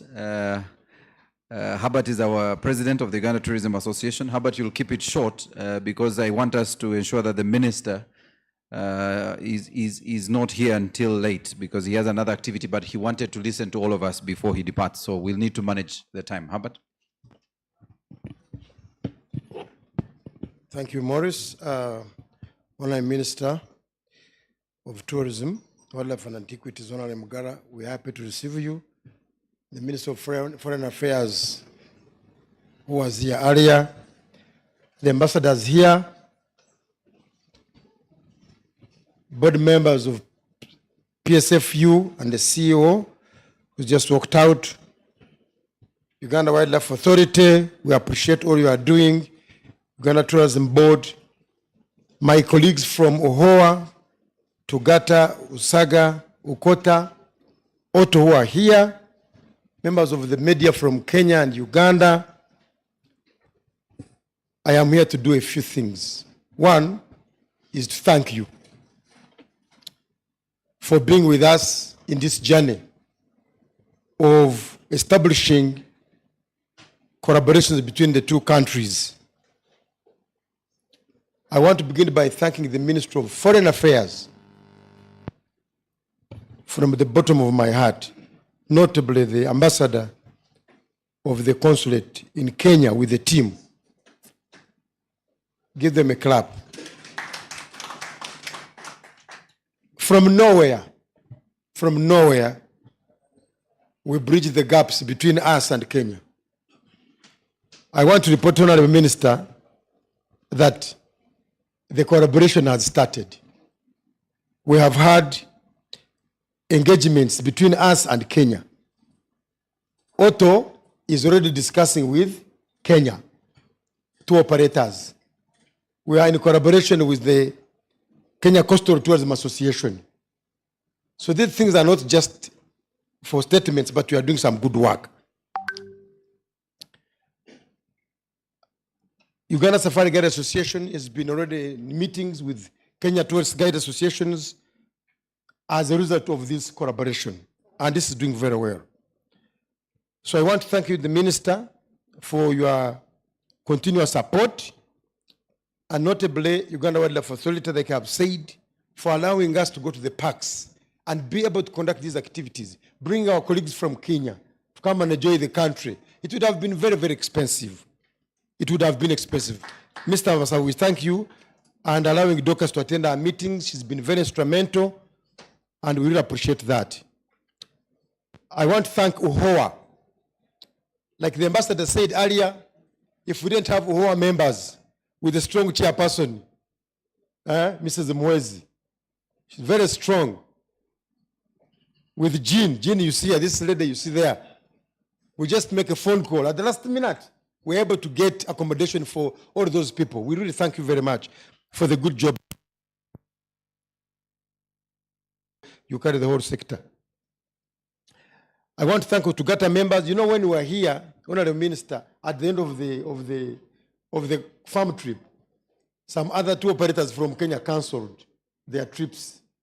They changed their tickets and stayed longer to go around the country to first do their own packages. And we really appreciate that. It was an eye-opener on our side. I want to thank Ukota for hosting our people. If we don't host our people in communities, it can be a challenge. Uganda Airlines, I've seen them here. Honorable Minister, people do not know this, but having a national carrier that they gave us tickets, discounted tickets of $250 to go and fly to Mombasa. People who know business, that is the plus. That's a big plus. I want to thank the media because, like the ambassador said, the coverage from Kenya, much as Ugandans did their work, but the people from Kenya, the journalists from Kenya, gave us 10 minutes, 15 minutes on their televisions. We really appreciate that. The members of Kato, please take the message back home that in Uganda we appreciate, and we are going to have further engagements with you as a follow-up of these engagements here. We have got Kenya Women in Tourism here. They are already working with us. And of course, we are going to have a very good, we're hosting the International Conference for Women Birders in December, and she's one of the speakers. You will see her there. So members who are here, let's get together. My appeal is, let's get together and go. Like you have had 6 lodges of 600 beds fill up. And we fly to Europe, spend a lot of money going to Europe to look for the tourists. But they're in Mombasa here. You can imagine from October to February, they are full. You can't get a room. We try to get a week there. We are going to have a week in February next year, a Ugandan week in Mombasa, maybe to have a chance of grabbing some of those. The people go to look for allowing us to go and talk to them. Let us go and market there. Let us bring these Kenyans here to come and enjoy our gorillas so they go back and talk to. They allow us to access their visitors in their lodges. And that is very, very good. So I want to thank everybody for coming. This is one of the best media press briefings I've ever seen. Thank you, Ambassador, for this. And I think together we are going to build Uganda. Thank you very much. Thank you very much. Herbert, if those of you who know Herbert, that is the shortest speech he has ever given. And I really want to appreciate the president for keeping it very short. But he says his biggest speech will be in Mombasa. It will be at the coast while he's wearing one of those coast shuts, so no suits for the president at the coast. May I now take the pleasure of inviting Ms. Lily. Please come. The chairman said 2 words. I think for you it will be 1 word, since the chairman said 2 words.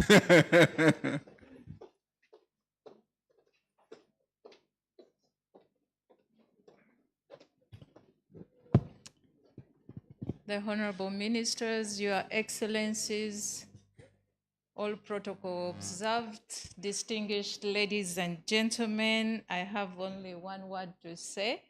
I think everyone else who spoke before spoke to the 5 A's of tourism, the products, as Simwe spoke to that, which is the first A, the attractions, accessibility. My chairman spoke about that.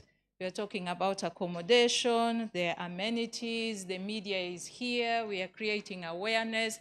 All the 5 A's of tourism has been talked about.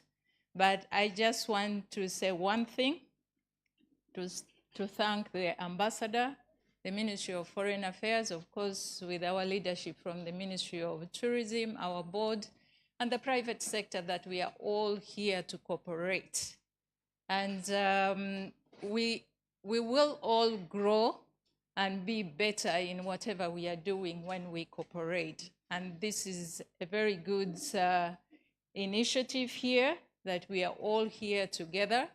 And from Uganda Tourism Board, in addition to what my chairman has said, just 2 things.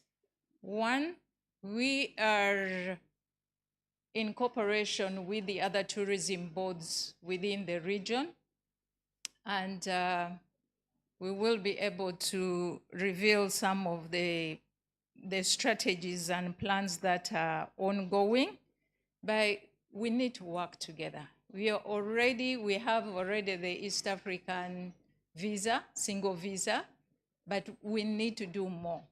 And part of our discussion has been, we are not in competition of the products. Uganda offers different experience. Even if we are talking Mount Kenya and Mount Rwenzori, they are different. The experiences are not the same. I have done both Mount Kenya and Rwenzori. They are not in competition. Whether we are talking birds, there are species that are endemic to Uganda. You won't find them in Kenya. Whether we are talking, whatever the product, the cultures. So we are not really in competition. We should be getting to cooperate so that we can all succeed. 2, ladies and gentlemen, as we push our tourism within the region,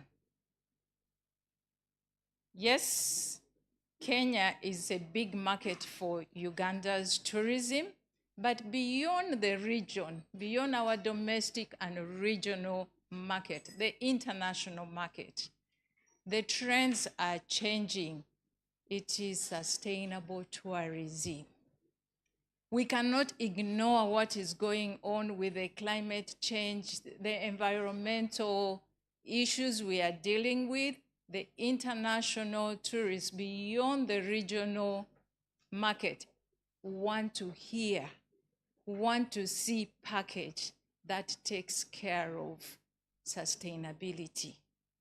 They want to read those descriptions on how your package or the product that you're providing is taking care of the environment, is taking care of the local people, the local community, and is cognizant of what is going on around the global community.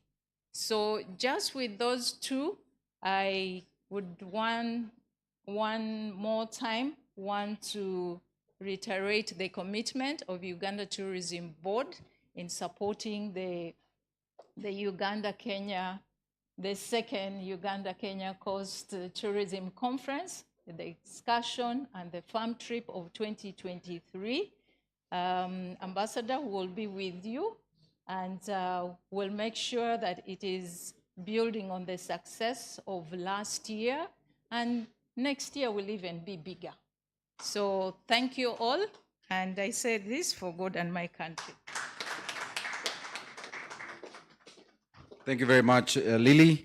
And I think we've set a template, Herbert and Lily, but I'm told the next speakers are even more brief, Honorable Minister, so we won't keep you too long. Now, the CEO Association of Uganda Tour Operators, Ms. Matilda Iremera, please come. And immediately after her, we'll go to our colleagues from Kenya. Thank you, MC. Honorable Minister, Your Excellence, our invited guests, thank you all for coming. On behalf of Otto, we are excited to be part of this conference, the second Uganda-Kenya Coast Tourism Conference, and we are ready to support in any way possible. I would like to thank the team, the committee that has been organizing this, UTA President, Your Excellence, you've been doing a great job, and as Otto, we are here to work with you. I would also like to thank Your Excellence for this partnership with the coast tour operators, where we believe as the private sector, we'll be able to sell joint packages because we all have unique things, as you already know. The coast has the beautiful beaches and Uganda has the gorillas. So we are waiting on to be able to work together with the Kenyan tour operators to sell joint packages. Like I was told, I need to be brief, but once again, I would like to also thank the Ministry of Foreign Affairs for allowing us to use this place for this meeting. Allow me to stop there, and thank you very much. For God and my country. Thank you.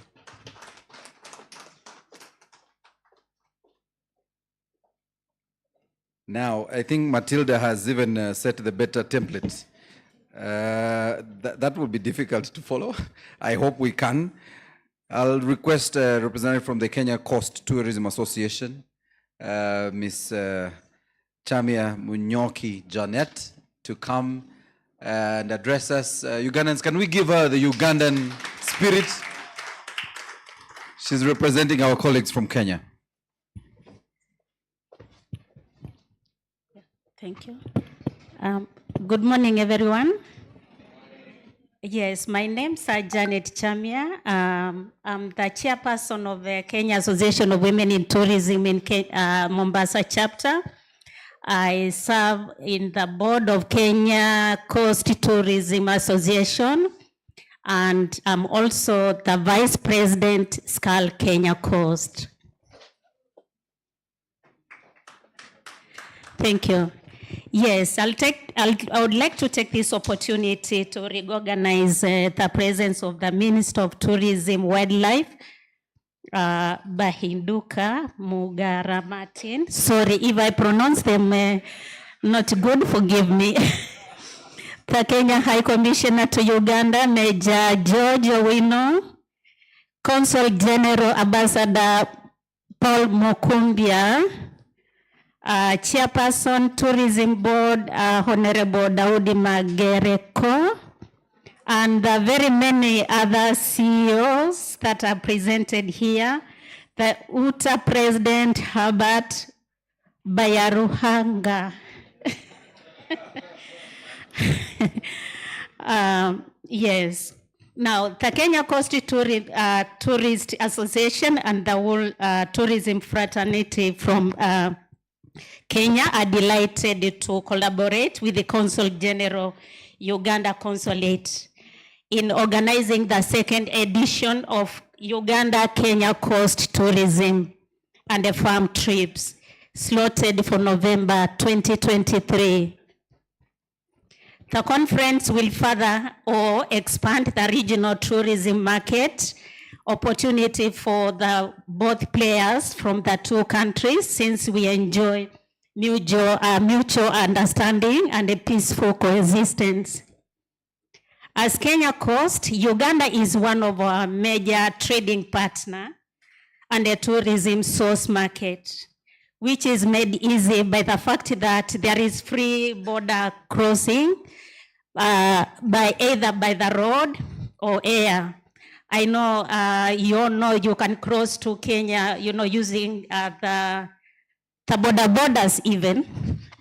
The Pride of Africa serves, and then we have the Uganda-Kenya Airlines. We therefore call upon the tourism players of the both countries to develop a structured itineraries that can cover Kenya coast and Uganda hotspots, circuit matters tourism. We all know that tourism attraction from the both countries complements and not competes, as one of our speakers said. For example, in Kenya coast region, we have breathtaking landscapes and also a remarkable display of marine life during the annual whale and whale shark migration. The whales, they come from south to the Kenyan coast because it is warm to breed and mate. That is where the babies are born and they are made.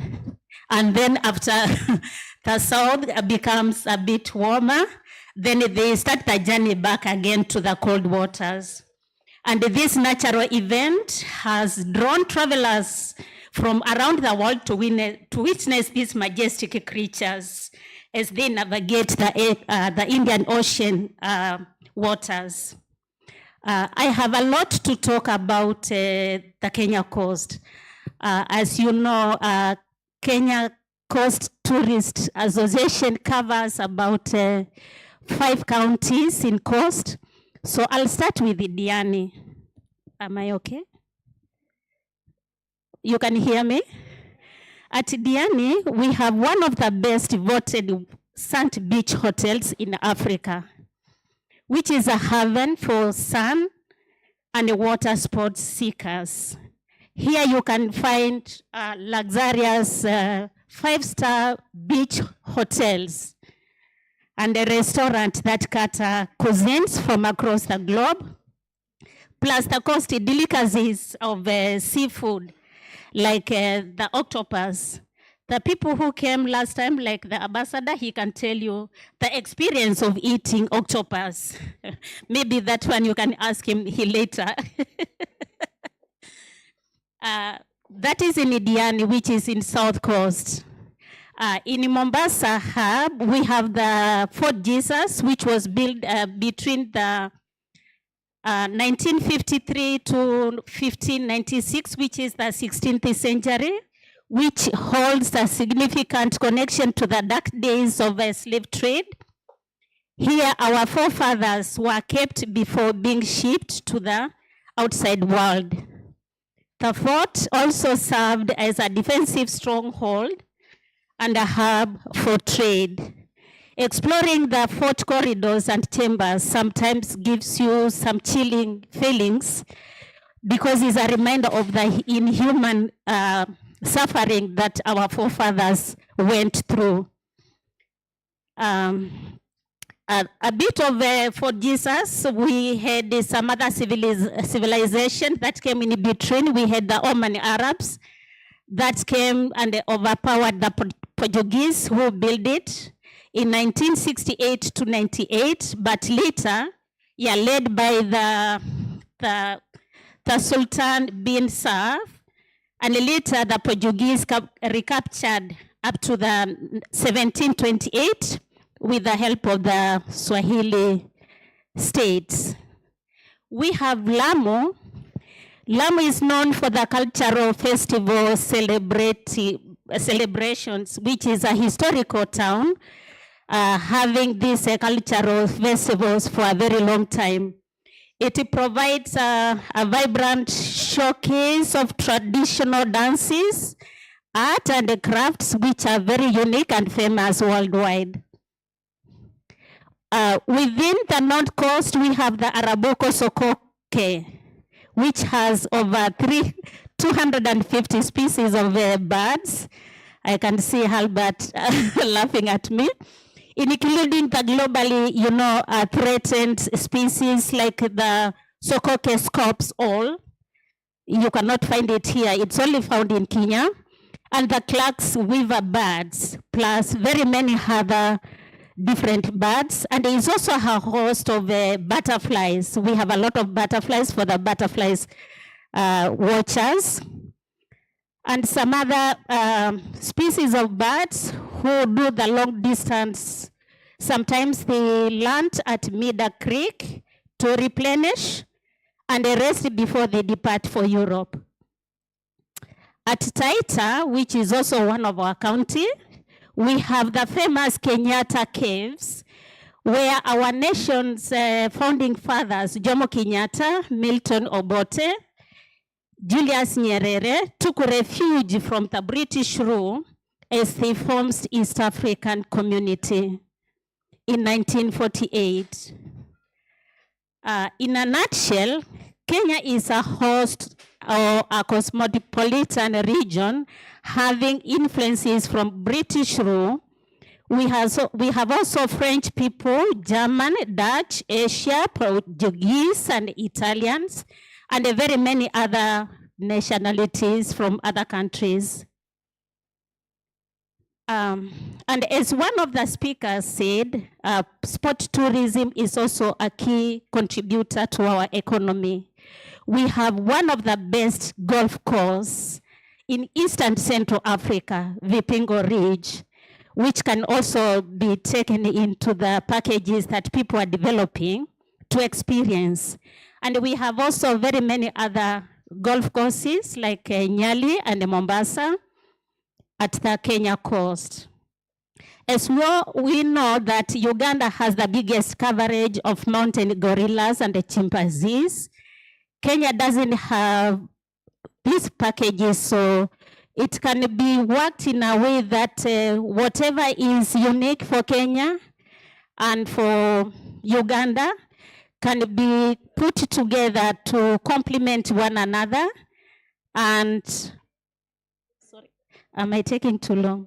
I'm taking too long, but I have a lot to talk about Kenya.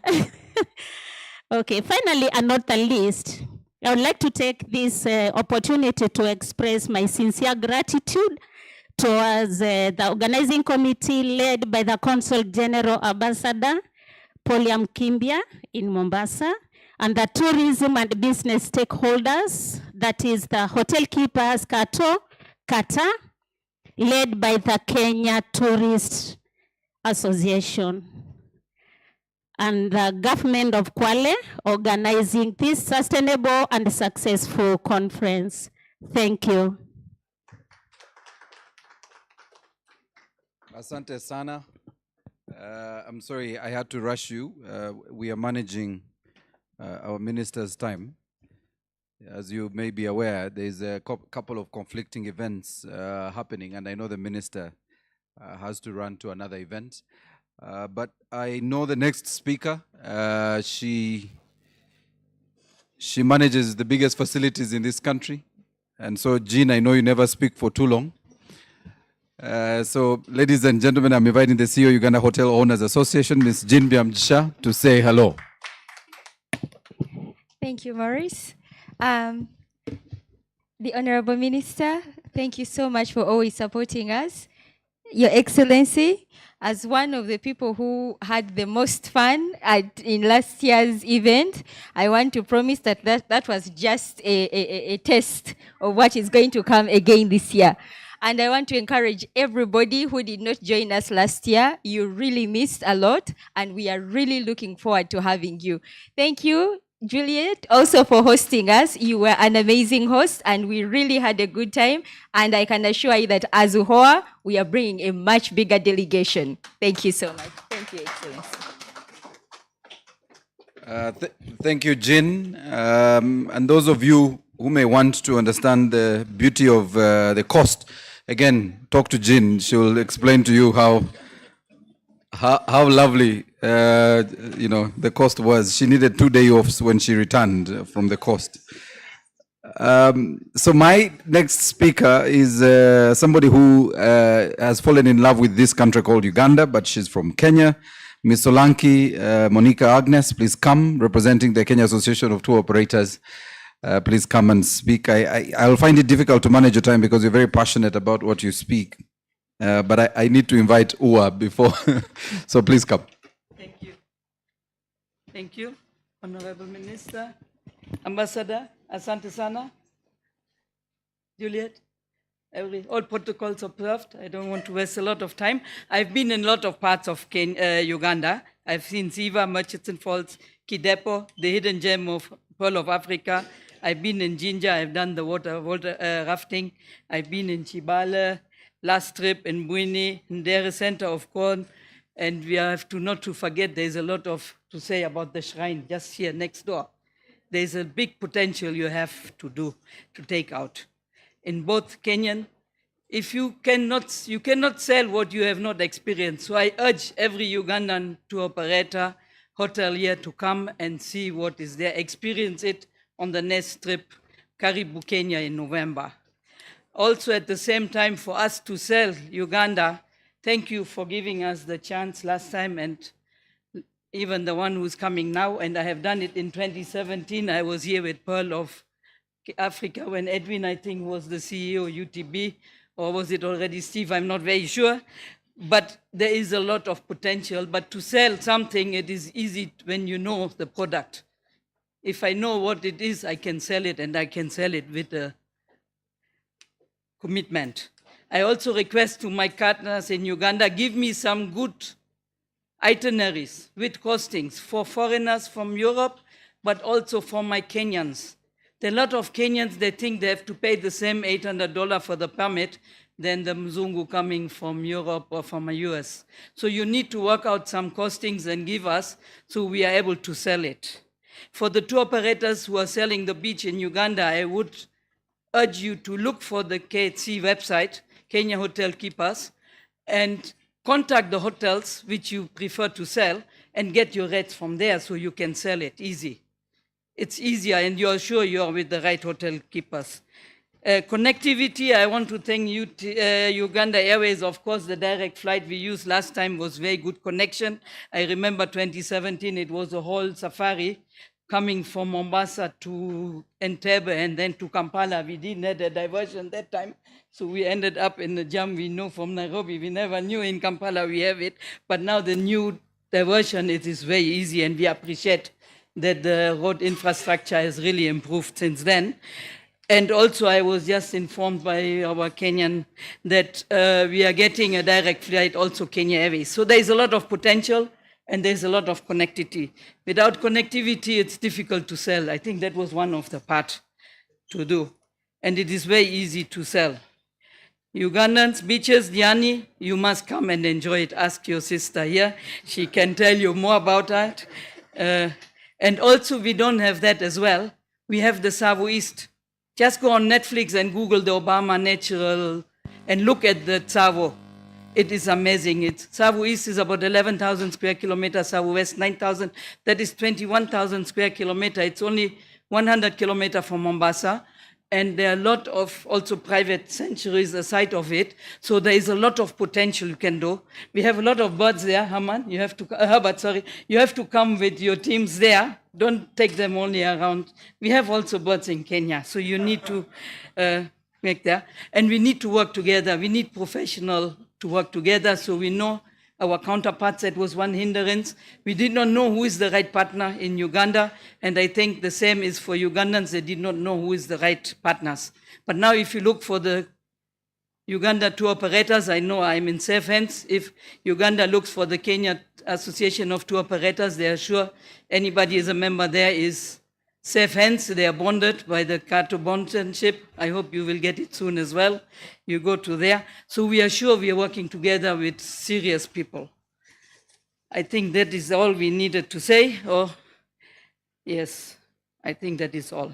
We have a lot of things to do. I wish you welcome to Kenya, and I hope you give me some tools of trade to enable me to sell Uganda more than we are doing now. Karibu Kenya. Solanki, you're seated with the right person, Miss Lily. She will give you all the tools of trade. And I think she may have come with a small souvenir for you. So, Lydie, I think through you we can give Ms. Solanki a souvenir and the tools of trade. Your Excellency Ambassador and the Honorable Minister, we just have one more, and that is none other than our Director for Tourism and Business Development at the Uganda Wildlife Authority, Mr. Stephen Masaba. Please come. He, after the Ministry of Lands, is the biggest landowner in this country. So you're welcome, Mr. Masaba. Thank you very much, Honorable Minister, Your Excellencies, and all leaders in the sector of tourism, both here in Kenya. Thank you for involving Uganda Wildlife Authority in preparing both the outbound and inbound visitation on this program for promoting East Africa as a region. Uganda Wildlife Authority is very, very excited to be part of the team that enables us as countries in this region and people to work together to promote economic development and also enjoy ourselves through tourism. The one word that I would say, Morris, if you can hear this, unakaribishwa sana Uganda. Yes. And the other important one is karibu sana. Mi nafanya kazi na Uganda Wildlife Authority, KWS ya Apple. I'm saying I work with Uganda Wildlife Authority, and it's similar to the Kenya Wildlife Service. Yes, I also want to appreciate the Councillor General's effort in arranging this trip, both the outbound and incoming one.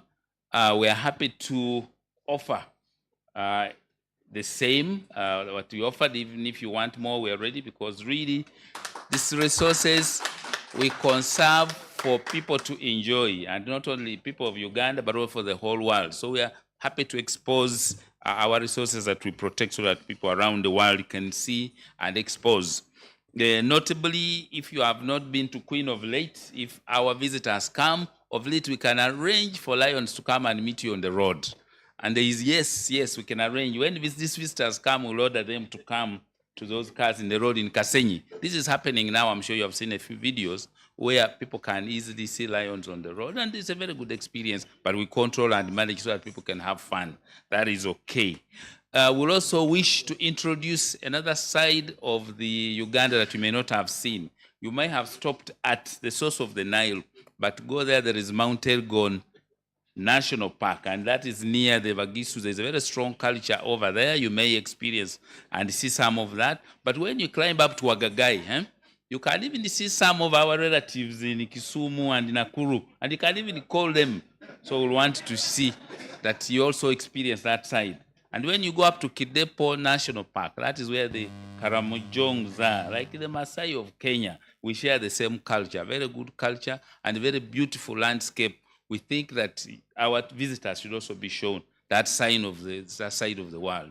And when you come down to Maxon Falls, less people see the mighty falls and see how the whole of this River Nile comes down into a narrow gorge and pushes all that pressure into 50-meter high falls that we call the strongest waterfall in the world. And of course, obviously, the mountain gorilla population has grown. We have got new young ones. When our team comes, we may want to show you our newest addition to the mountain gorillas in the Windi Mugahinga, and we also take you to Chibale, but also, and back through Lake Mburo National Park. We have got the latest lodges there called Chigambira Safari Lodge. We are very happy that you incorporated us on our team. We will be part of the team going to the coast. I think this will be my first time, but also our team will come and go into all those activities. And when you come back, I want to be part of your guide to some of these resources. I want to thank you very much, and I look forward to seeing you again soon in Uganda, and we offer you the best of what we have conserved for generations. Thank you indeed. There is this little book. I cannot explain everything. There is this little book. Please read. And for our colleagues from Kenya, please carry it forward. It shows you a lot of resources that Uganda has. If you don't have, we have a lot of copies to move around. Take your time and choose what you want to put on your itinerary when you come back. I thank you. Thank you, Director Masaba. Solanki, you asked for material. I think, Solanki, now you have the tools of trade. That is one of the tools of trade UA has given you. But you can find all the information on their website, ugandawildlife.org.org. ugandawildlife.org. You get all the details you may need from our national parks. Honorable Minister, before I invite Ambassador Mukumbia to invite the ambassador, I want to recognize two very special friends of this particular engagement. Ms. Pal Kakoza, the chairperson to GATA, please stand for recognition. I want the minister to know you're here. And Rahim, you are seated very far. You need to come and sit with the CEOs and the Uganda Airlines, Ms. Shakira, who is also here with us as a marketing director. And she did remind me our offer is actually $280 on this trip. And that is almost $50 less than the traditional cost of a ticket to the cost. So we want to thank Uganda Airlines for that. Ambassador, please come and invite your colleague, the Ambassador of Kenya to Uganda, to address us. And after that, invite the Honorable Minister to speak to us. Nadhani balozi wa Kenya haelewi Kiingereza na kwa hivyo na mimi nitaongea Kiswahili.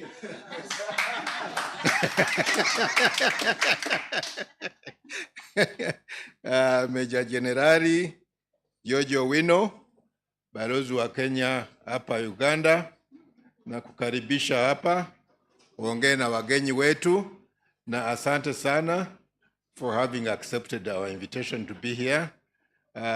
We think we need to get to know one another more, the way we do in diplomacy.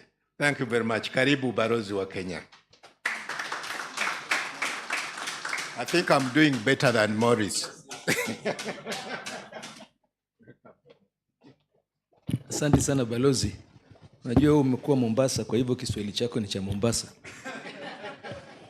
Sisi watu wa bara tunaambiwa Kiswahili chetu ni kibaya, kinakaa kama ya Uganda. But Honorable Minister, ambassadors, ladies and gentlemen, members of the press, let me take this opportunity first of all to thank you so much for inviting me to this wonderful occasion where we are looking at a partnership between our two countries in as far as tourism is concerned. I think, Balozi, this is one of the greatest initiatives that you have started, and you started last year, and you can see where we are going. I think it's very, very clear where we are going with this in both of our minds.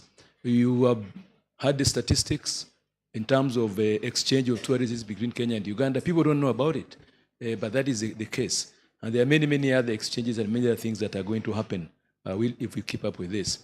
I was telling the Honorable Minister, there's no reason why a tourist should come to Kenya and not end up the circuit in Uganda. Because as Madam says, there's too many complementarities. I've had the opportunity to travel by road from Jinja to Kasese. If you go from Kasese northwards to the Murchison Falls, that is actually, I tell people, that is where the Pearl of Africa is. It is not where we see in Jinja, because it's a totally different world, and there is so much potential.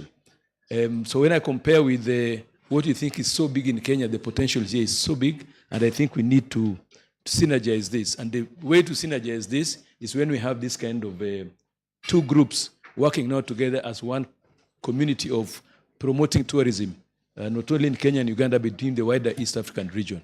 And therefore, I congratulate you for that. One area that I might want to ask that we look at clearly and put more effort, and I was mentioning to the CEO, is the area of training in the hospitality industry.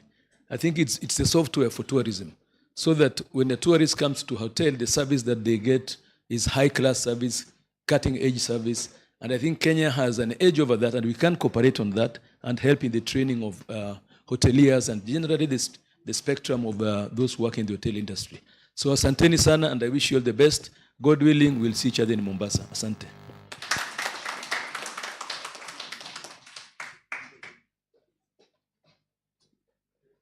Asante sana Balozi, nakushukuru sana. Now is the moment for our Minister of State in charge of tourism, Honorable Martin Mugara Bahinduka, who is so passionate, who has been promoting a lot of domestic tourism and who has been also supportive of this effort. He was with us at the Ndere Center last year. Thank you, Honorable Minister, for supporting us, and I'm sure he will be with us in Diani this year. Thank you very much. Karibuni.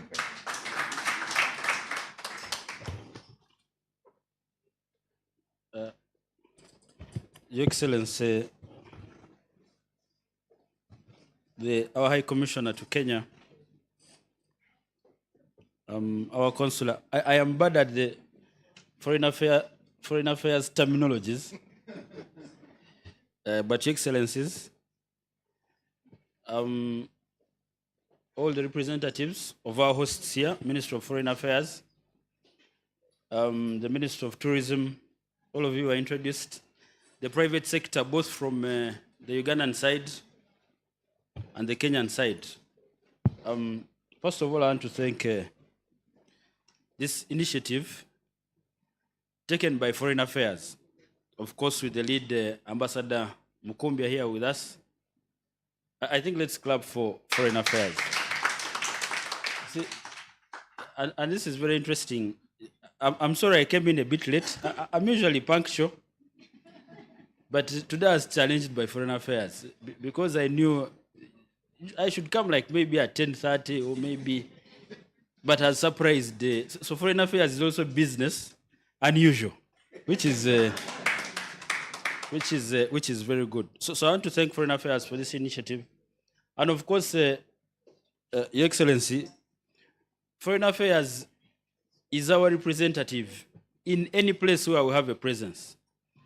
So by default, you're the marketeers of Uganda as a destination, even to do with tourism. Whether you want or you don't, it is a must, it is part of your mandate you should do. So we are happy that you're taking this on. I know it comes with a bit of challenges, but at least thank you for this wonderful effort. And of course, to also thank, and we are working on something with the Honorable Mulimba. I think it is still being developed, where we'll see how we engage all our representatives in most of these embassies to first come and appreciate the country so that when they are there, they know what they are talking about. And I think the Ambassador Mukumbia here, I don't know if you were tour operator previously, but there must be some attachment, really. This thing happens out of experience, not by word, not by reading. You must go somewhere, experience it for you to put it out there. So it is something you're working on with Honorable Mulimba, and probably when it's ready and we have our wonderful ambassadors move around the country so that they can speak better for the country, but also avail them all the necessary materials they need to speak for Uganda and also market the destination. In a special, I also want to thank the private sector. Unfortunately, I did not go to Mombasa. I missed out. This time I'll go, definitely. But at least I met the team. I missed going in November, but I met the Mombasa team when they came here for a return trip. And I had an interaction with quite a number of them. And I was happy to see that the ministry, the private sector in Uganda had also taken charge of this. So they had this interaction at their own level. And this is what tourism is all about, that we all come together to market destination Uganda. So I want to thank the efforts of the private sector. We appreciate, and let's continue engaging and marketing destination Uganda. Now, we agreed with Mulimba that he'll speak Swahili, and I'll be fair to most of you and stick to English. That is what we agreed. Now, something interesting, because some people might wonder why. And to be honest, there's nothing competing. We don't have things that... I think Mombasa is completely different from what Uganda has to offer, right from the climate to the rest. So some people might think, why are Ugandans here having our Kenyan brothers from Mombasa, marketing Mombasa in Uganda? But you were also there. We had an opportunity to market Uganda to our people in Mombasa. And I think we all complement each other. And when the speakers were speaking, I agree. The Kenyans are really aggressive people in terms of of business, very fast.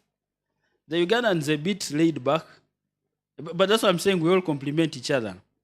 And that's why you see Ugandans very friendly people. I know of a Kenyan friend, of course, who might have come here for, what do you call celebrating before you get married? Bachelor? Eh? Bachelor. And after his trip in Uganda, the Kenyan marriage arrangement was postponed for quite some time. And the story ended up in Uganda. So there is this uniqueness to both of us.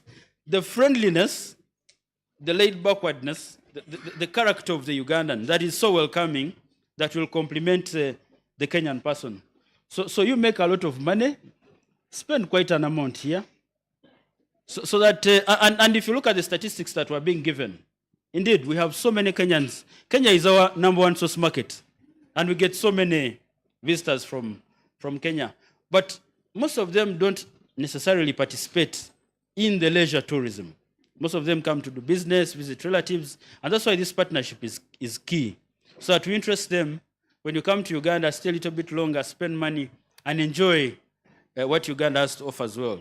If you can, we have some islands here. Well, the sun may not be as much as what is in Mombasa, but the environment is a bit different, kind of forest-like. So there is something unique that the Kenyans can also come and experience in Uganda. So there is so much to offer. I am not going to be here and market to Ugandans. I just want to encourage all the Ugandans. Those in the private sector, those whoever is interested in Ugandan, just come to Mombasa. That's the time when we'll have to speak to the right buyers of our products. It makes no sense for me to tell you. At least the two operators from Kenya who are here have had a bit of experience. But the number of issues that kept coming up, and indeed the cost of doing business for a traveler in Uganda, the cost of accommodation, and I agree it's quite cheaper. And that's why we're doing a few things deliberately, especially with the Uganda Wildlife Authority and some incentives that have been put in place by government to encourage people that are joining the tourism sector to bring in products, get some tax waivers on vehicles for tourists, on most of the where that you use to set up most of these facilities. And also, of course, through OWA, we are giving quite a number of concessions, and we are encouraging so many people. If you can participate, come to most of our parks, we'll give you a concession, build up a very good facility, so that we break the monopoly. The moment we break the monopoly, we'll have the prices come down. But we also have a cheap accommodation in some of these areas that you may not know about, but I know that for a foreign traveler, he would want something upscale, but a little bit affordable. And these are things that would be working on. I want to thank Uganda Airlines, because connection is key in all this that we are saying. I remember recently I went to Nairobi, and I just thought about it. I think I had just the previous day, I called an agent. I didn't carry anything. I went to Nairobi in the morning. In the evening, I came back here and went home and did the following day work. So connectivity is key, and I want to thank Uganda Airlines for being a partner and for helping other people access destination Uganda, but also taking other Ugandans out there. So our brothers in Mombasa and sisters, thank you for the partnership. And the Ugandans have some money. You see, when we tell you people that Ugandans have money, that we are transforming, people continue complaining. Now, if we asked her to come and tell us, of the 22,000 people, all Ugandans that visit the coast, I think these are, in your category, where would you put them? Not high-end spenders. Some of them, yeah. Yes, they spend quite an amount of money. So the Ugandans have the money. So I also want to encourage the Kenyans to come here and support. So with those few remarks, our commitment is we are going to support you. Let's continue working together. I know we had some small budget before, but there were challenges here and there. But let's continue working together.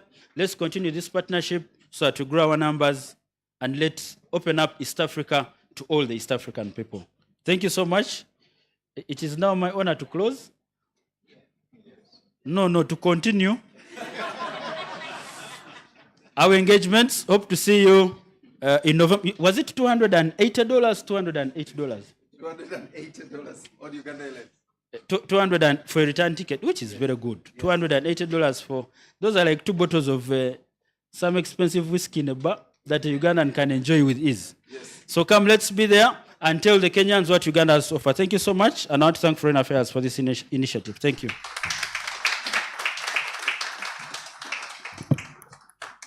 Honorable Minister, there will be just one more activity before. We know you have a guest of chimpanzees in Uganda, so we know you have another activity. But before you leave, you will gracefully, with the Ambassador, Paul Mukumbia, and Your Excellency, Ambassador George, you will go and formally launch digitally. Since Honorable Mlimba launched officially here, you will launch digitally there.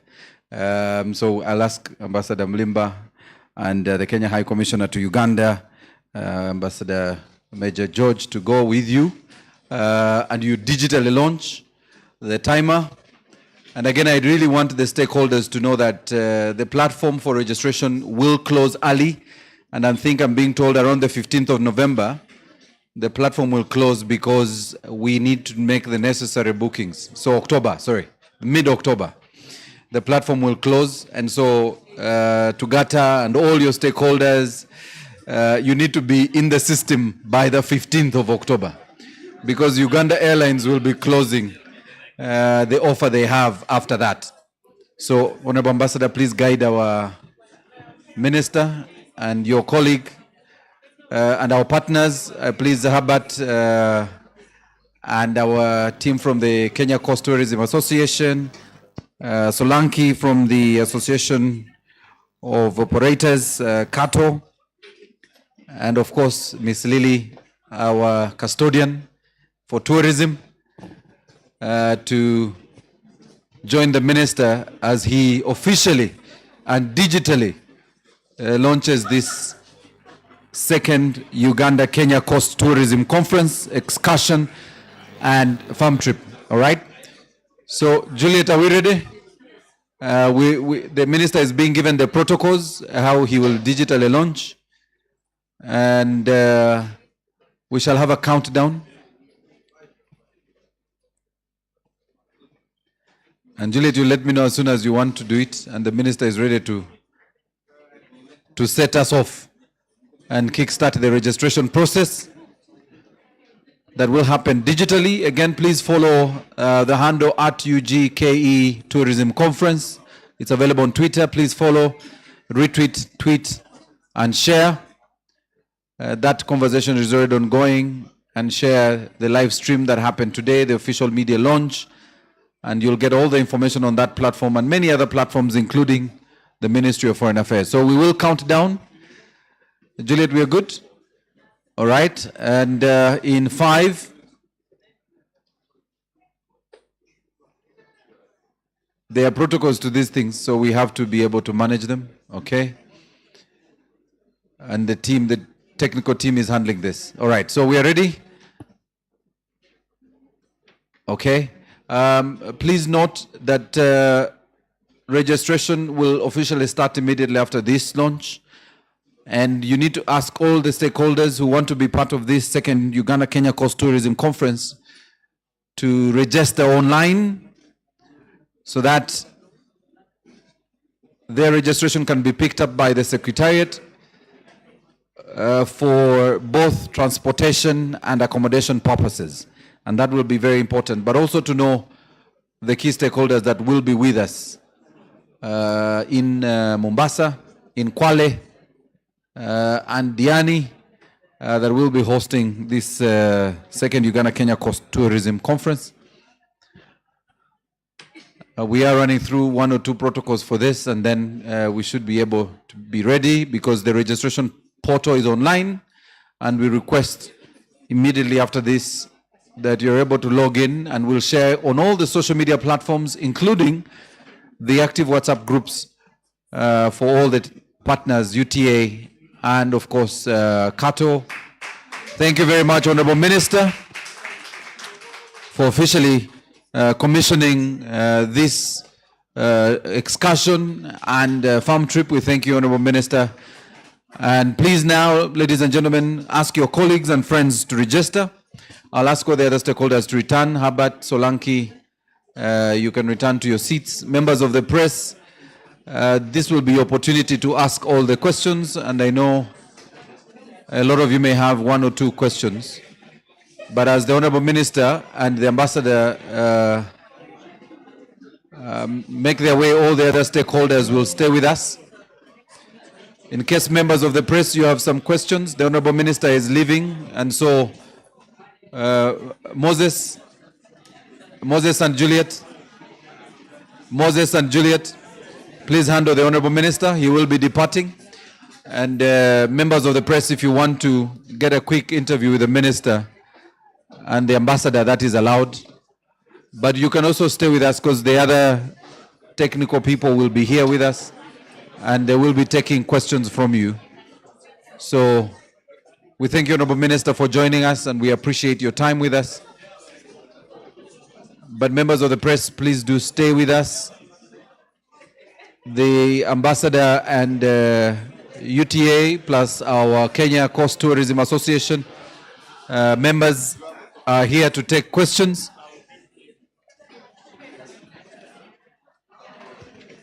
And do we have a mobile microphone, please? Mobile microphone. Juliet, mobile mic, do we have?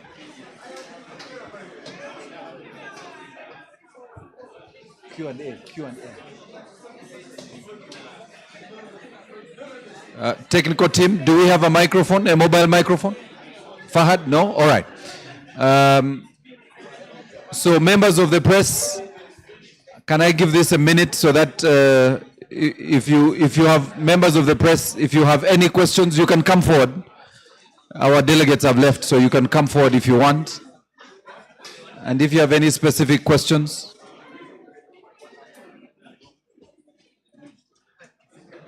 Can I see by show of hands if we have any questions, any outstanding questions?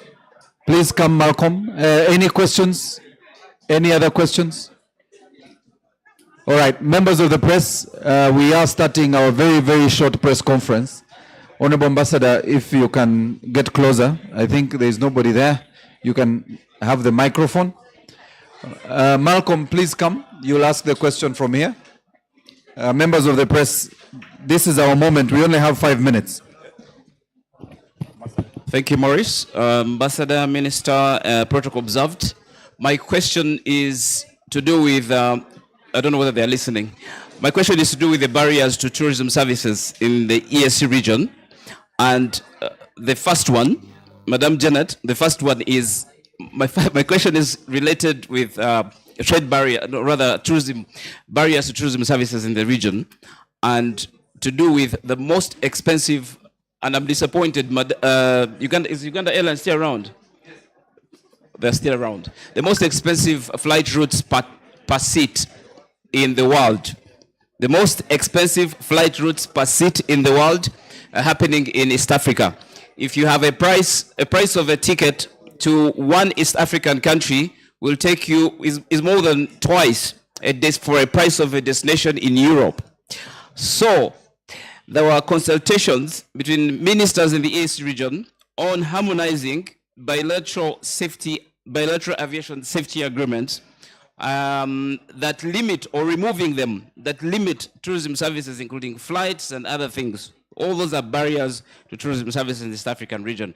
And our chief guest here leads the most expensive tickets in the region, plus Tanzania, Rwanda, and others. So what is being done on the removal of those barriers to tourism services related to flights in the region? Because if you're attracting Ugandans and saying they should come to Mombasa, there should be harmonization of flight costs at the end of the day. Thank you very much. All right, thanks, Malcolm. Do we have any other question quickly? And I know Ambassador will speak to this and Janet can speak to this. The harmonization of the airline fares. I don't know if any of you knows that if you look at your ticket, the biggest composition of your ticket is actually the taxes. Hello? And ground handling. Please always look at your ticket, but I'm sure Ambassador has a smarter answer than mine, and Janet has a smarter answer. Any other question, very quickly? All right, Janet? Uganda Airlines. Rahim, I'm told you want to speak to harmonization of fares in the region. And very soon they'll be hosting the Africa Aviation Assembly. Yes. And that's one of the key issues they're discussing. Yes, Rahim. Thank you very much. I think I'm going to observe all protocols. But to answer to your question, we have what we call SATEM.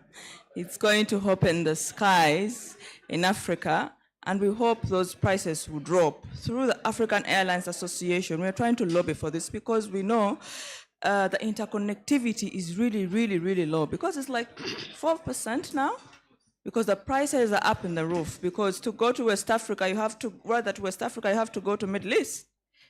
So, and when you look at the ticket, most of them are taxes. So I think diplomacy here, commercial diplomacy have to come into play to support the airlines, also to make money, but also to provide connectivity. Thank you very much. I hope I've answered, but SATAM is the question, and Uganda for now has not signed the SATAM. Thank you. So I can speak from here. Okay. To answer to that question, I think in Kenya, the government of Kenya, led by His Excellency William Samoei Ruto, he has been advocating a regional trade and tourism. So we are in negotiation with the Pride of Africa, which is the Kenya airline, to see how it can make it possible to enable people travel within the region. So the prices will come down, because that is something the government is keen on it and advocating for it. So it's something work in progress. Thank you.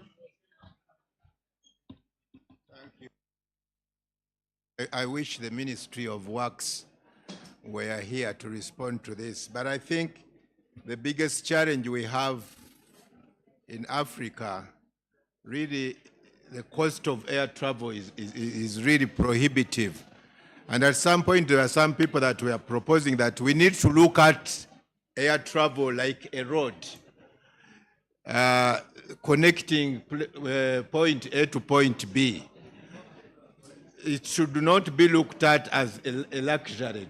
Air travel should not be looked at as a luxury, but because why don't we pay to move on these roads? We have a ferry, the ferry is connecting, for example, Mombasa County to Kwale County in Kenya, but you don't pay to move on these ferries. I know air travel cannot be completely free, but like Uganda Airlines has indicated, most of the charges there are taxes. So really the governments have a very big role to play in bringing down the cost of air travel, so that they look at these airplanes and the air as roads connecting points A to B, instead of looking at them as places, or looking at air travel as a luxury. And you can imagine, we are competing with Dubai. It is sometimes cheaper, many times it is actually cheaper to travel from Entebbe to Dubai than it is to travel from Entebbe to Mombasa. You can imagine. And then these are two completely, so if someone were to choose between traveling to Mombasa and traveling to Dubai with $400, definitely they will choose to go to Dubai. But I think under the East African community, there are discussions, but also under the African Union, to open up the skies and make connectivity and air travel much more affordable than it is now. But really, the key players are the governments of East Africa and of Africa.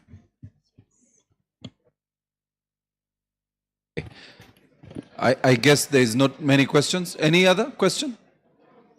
Okay, Your Excellency Ambassador and the key stakeholders, we want to thank you. I think what we will then do now, oh, you have a question? Please come. You can use this. You can use this mic. It's okay. You can have this VIP seat and switch on that mic. Please introduce yourself and the question. Yes. Switch on? Yes, it's on. My name is Brian. I work with the Nation Media Group. My question goes, how much money? You said tourists increased by 40,000. How much in terms of monetary value did this bring to the country?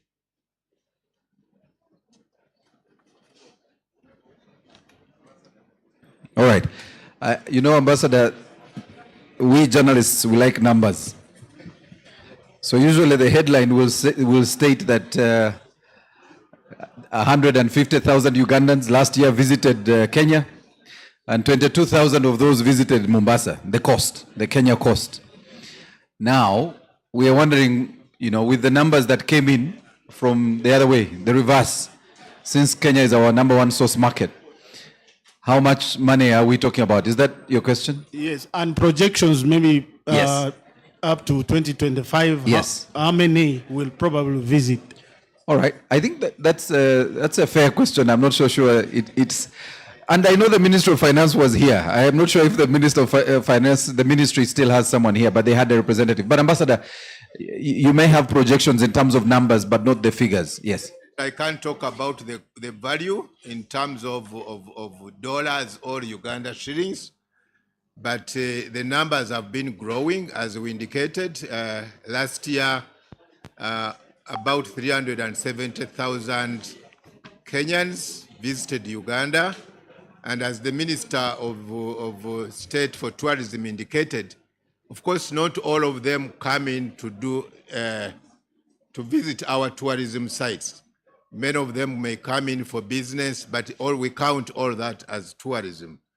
And with this cooperation, we can see the numbers further growing, because already we are seeing that those that were, for example, the tour operators we brought in last year, they indicated that in terms of gorilla permits, they had been selling permits of a neighboring country, whose name I will not mention. But you can imagine in that country, the permits go for $1,500. But they were selling those permits just because they were not really exposed to the Ugandan market. But now they are selling more of the Ugandan mountain gorillas. They are selling Ndere Center. For them, they say that Ndere Center is a product that they will always have to include in their itineraries because it is a unique product. So we foresee the numbers increasing over time, and maybe in the next 5 years, we hope we can reach the target of 500,000 Kenyans visiting Uganda annually, because the numbers are really growing. The new products are being brought on board. We want to bring golf tourism on board. So really the numbers will grow. But as we indicated, in the conference, we have a topic or a session on sharing experiences. So we shall use that session to capture more data and also do more projections of what will come in the future. I want to add on some little bit of explanation that when you are calculating towards expenditure, we look at the amount they spend per day times the number of days of an average stay of a particular tour. Wildlife tours may not be necessarily the same as cultural tours or religious tours. They're different. But a typical wildlife tour will go for 2 weeks, about 14, 15 days. And an average spender who's not really very budget, not very rich, would spend probably about $400 per day. So you can do the math. And then you multiply by the number of people you anticipate to get. You can see how much income, about close to $7,000 on a tour. That's an average spender. And that's the main target of the East African countries. Thank you. I come from the fourth estate, Herbert and Ambassador. So usually we really like numbers. And but the challenge tourism has always had, and for my colleagues, is that a tourist literally spends across the entire value chain.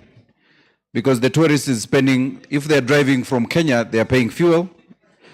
They are residing in a hotel. Jean was here. They are eating our food, and it doesn't have to be eaten in the hotel. It could be eaten even in Kabalagala, or you know how our Kenyans like Kabalagala. And so sometimes capturing the data is difficult, but I know the ministry keeps trying to give us an average. I'm happy to share with you some numbers, and we can see, since Kenya is already our #1 source market, we are able to do an estimate around those numbers. All right, any other quick question? We need to close and allow for, yes, please come. Come here, I can give you my microphone.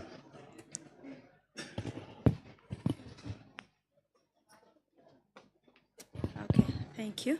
My name is Serena. I'd like to ask, in Uganda here, most of our tourism sites are being dominated by foreigners. Which measures are you going to put in place to see that our people at the domestic level dominate these services? Thank you.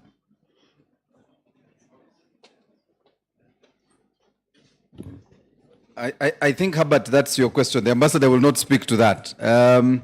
But I think broadly, her question was speaking to, I think there are two areas. When you say dominated, is that in terms of investment or dominated in terms of visiting? Because, all right. So the visiting of our, yes, and Masaba, please come here. Actually, this As is the Masaba man. comes, Masaba, please come Yes. come and add on. Masaba, get a seat there. Now that Mine you are is a key no, stakeholder. it's not. Okay, all right. Yeah, when they say dominated, like you wanted to rightly correct it. If it is investment, you said it's what? Visiting. Yes. There are so many factors associated to that. Travel is a culture. It's a culture that must develop as a country. We must look at where we're coming from. About 200 years ago, actually 150 years ago, we were living with wildlife, so we're not yet excited about viewing animals. There is still something that we all know, finding a monkey is just as usual. It cannot excite someone who has been living with them. So it's not yet our culture. That's why you see many other people who have lived many years without wildlife, without exciting things like those, they go out to look for them. Another thing is that Ugandans, if you look at the history of the people of Uganda, which I think cuts across East Africa, we've lived a very difficult life of wars, and we have just started learning how to even save money without disposable income. Travel requires money. So if people don't have disposable income, they cannot travel. That's why you see those people who have developed earlier and they have disposable income, they have developed the culture of travel, they have holidays in their systems. They take leave, which you find that many people here don't take leave. If they take leave, they go to the village and relax because they don't have the money.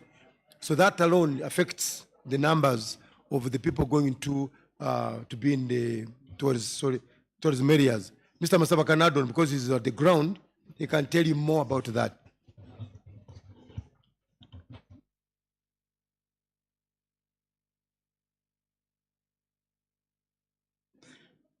Whether it's true that tourism is fully dominated by foreigners, things have changed post-COVID.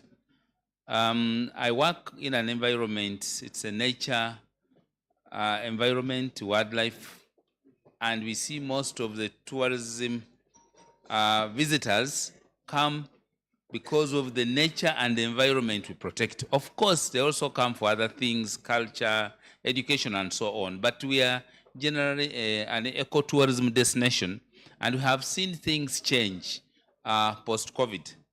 Before that, we used to have about 35% of the visitors were East Africans, and 65 were foreigners. But the trend after COVID has changed. We are now 60%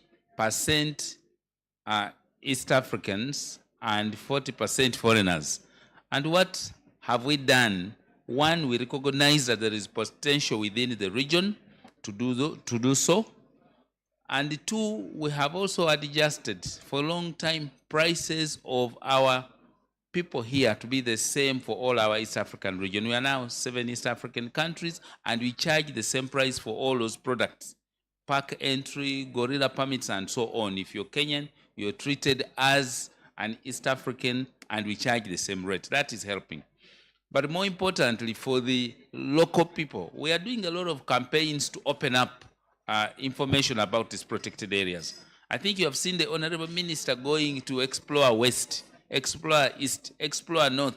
This is to put these cameras on the products we have and the services so that you don't go and look for them outside. And this is encouraging a lot of people to actually visit. I think that's why that trend is changing. Children alone can also make a very good potential for future tourists in the future. Children can only visit for 3,000 shillings, and that's very little money. And yet we pay a lot of money for those tours. But we have a special rate for children. We have a special rate for tour operators. We have a special rate for Ugandans, which is perhaps 10% of what foreigners pay. This alone, coupled with information that's available, but also your personal attitude to, getting information and learning about these things, that should help change the trend. I thank you.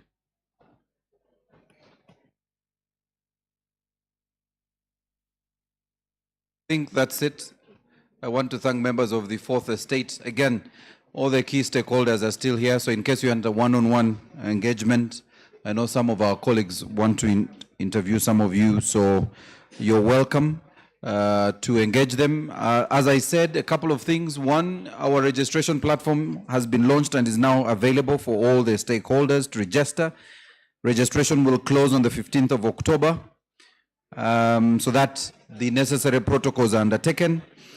And I think I need, in a very special way, to thank the Kenya Coast Tourism Association and Kato for joining us today for the media launch. We thank you. Can we give them a round of applause? And may I now officially close this, but we will have, I think, a photo session downstairs, the usual traditional area, but Juliet will handle that. Moses, we are still here, don't worry. But let us know, Moses, how we can handle for those who are here. Some of our key stakeholders are here. But the other first photo, Moses says also was sufficient. So I don't mind the guidance.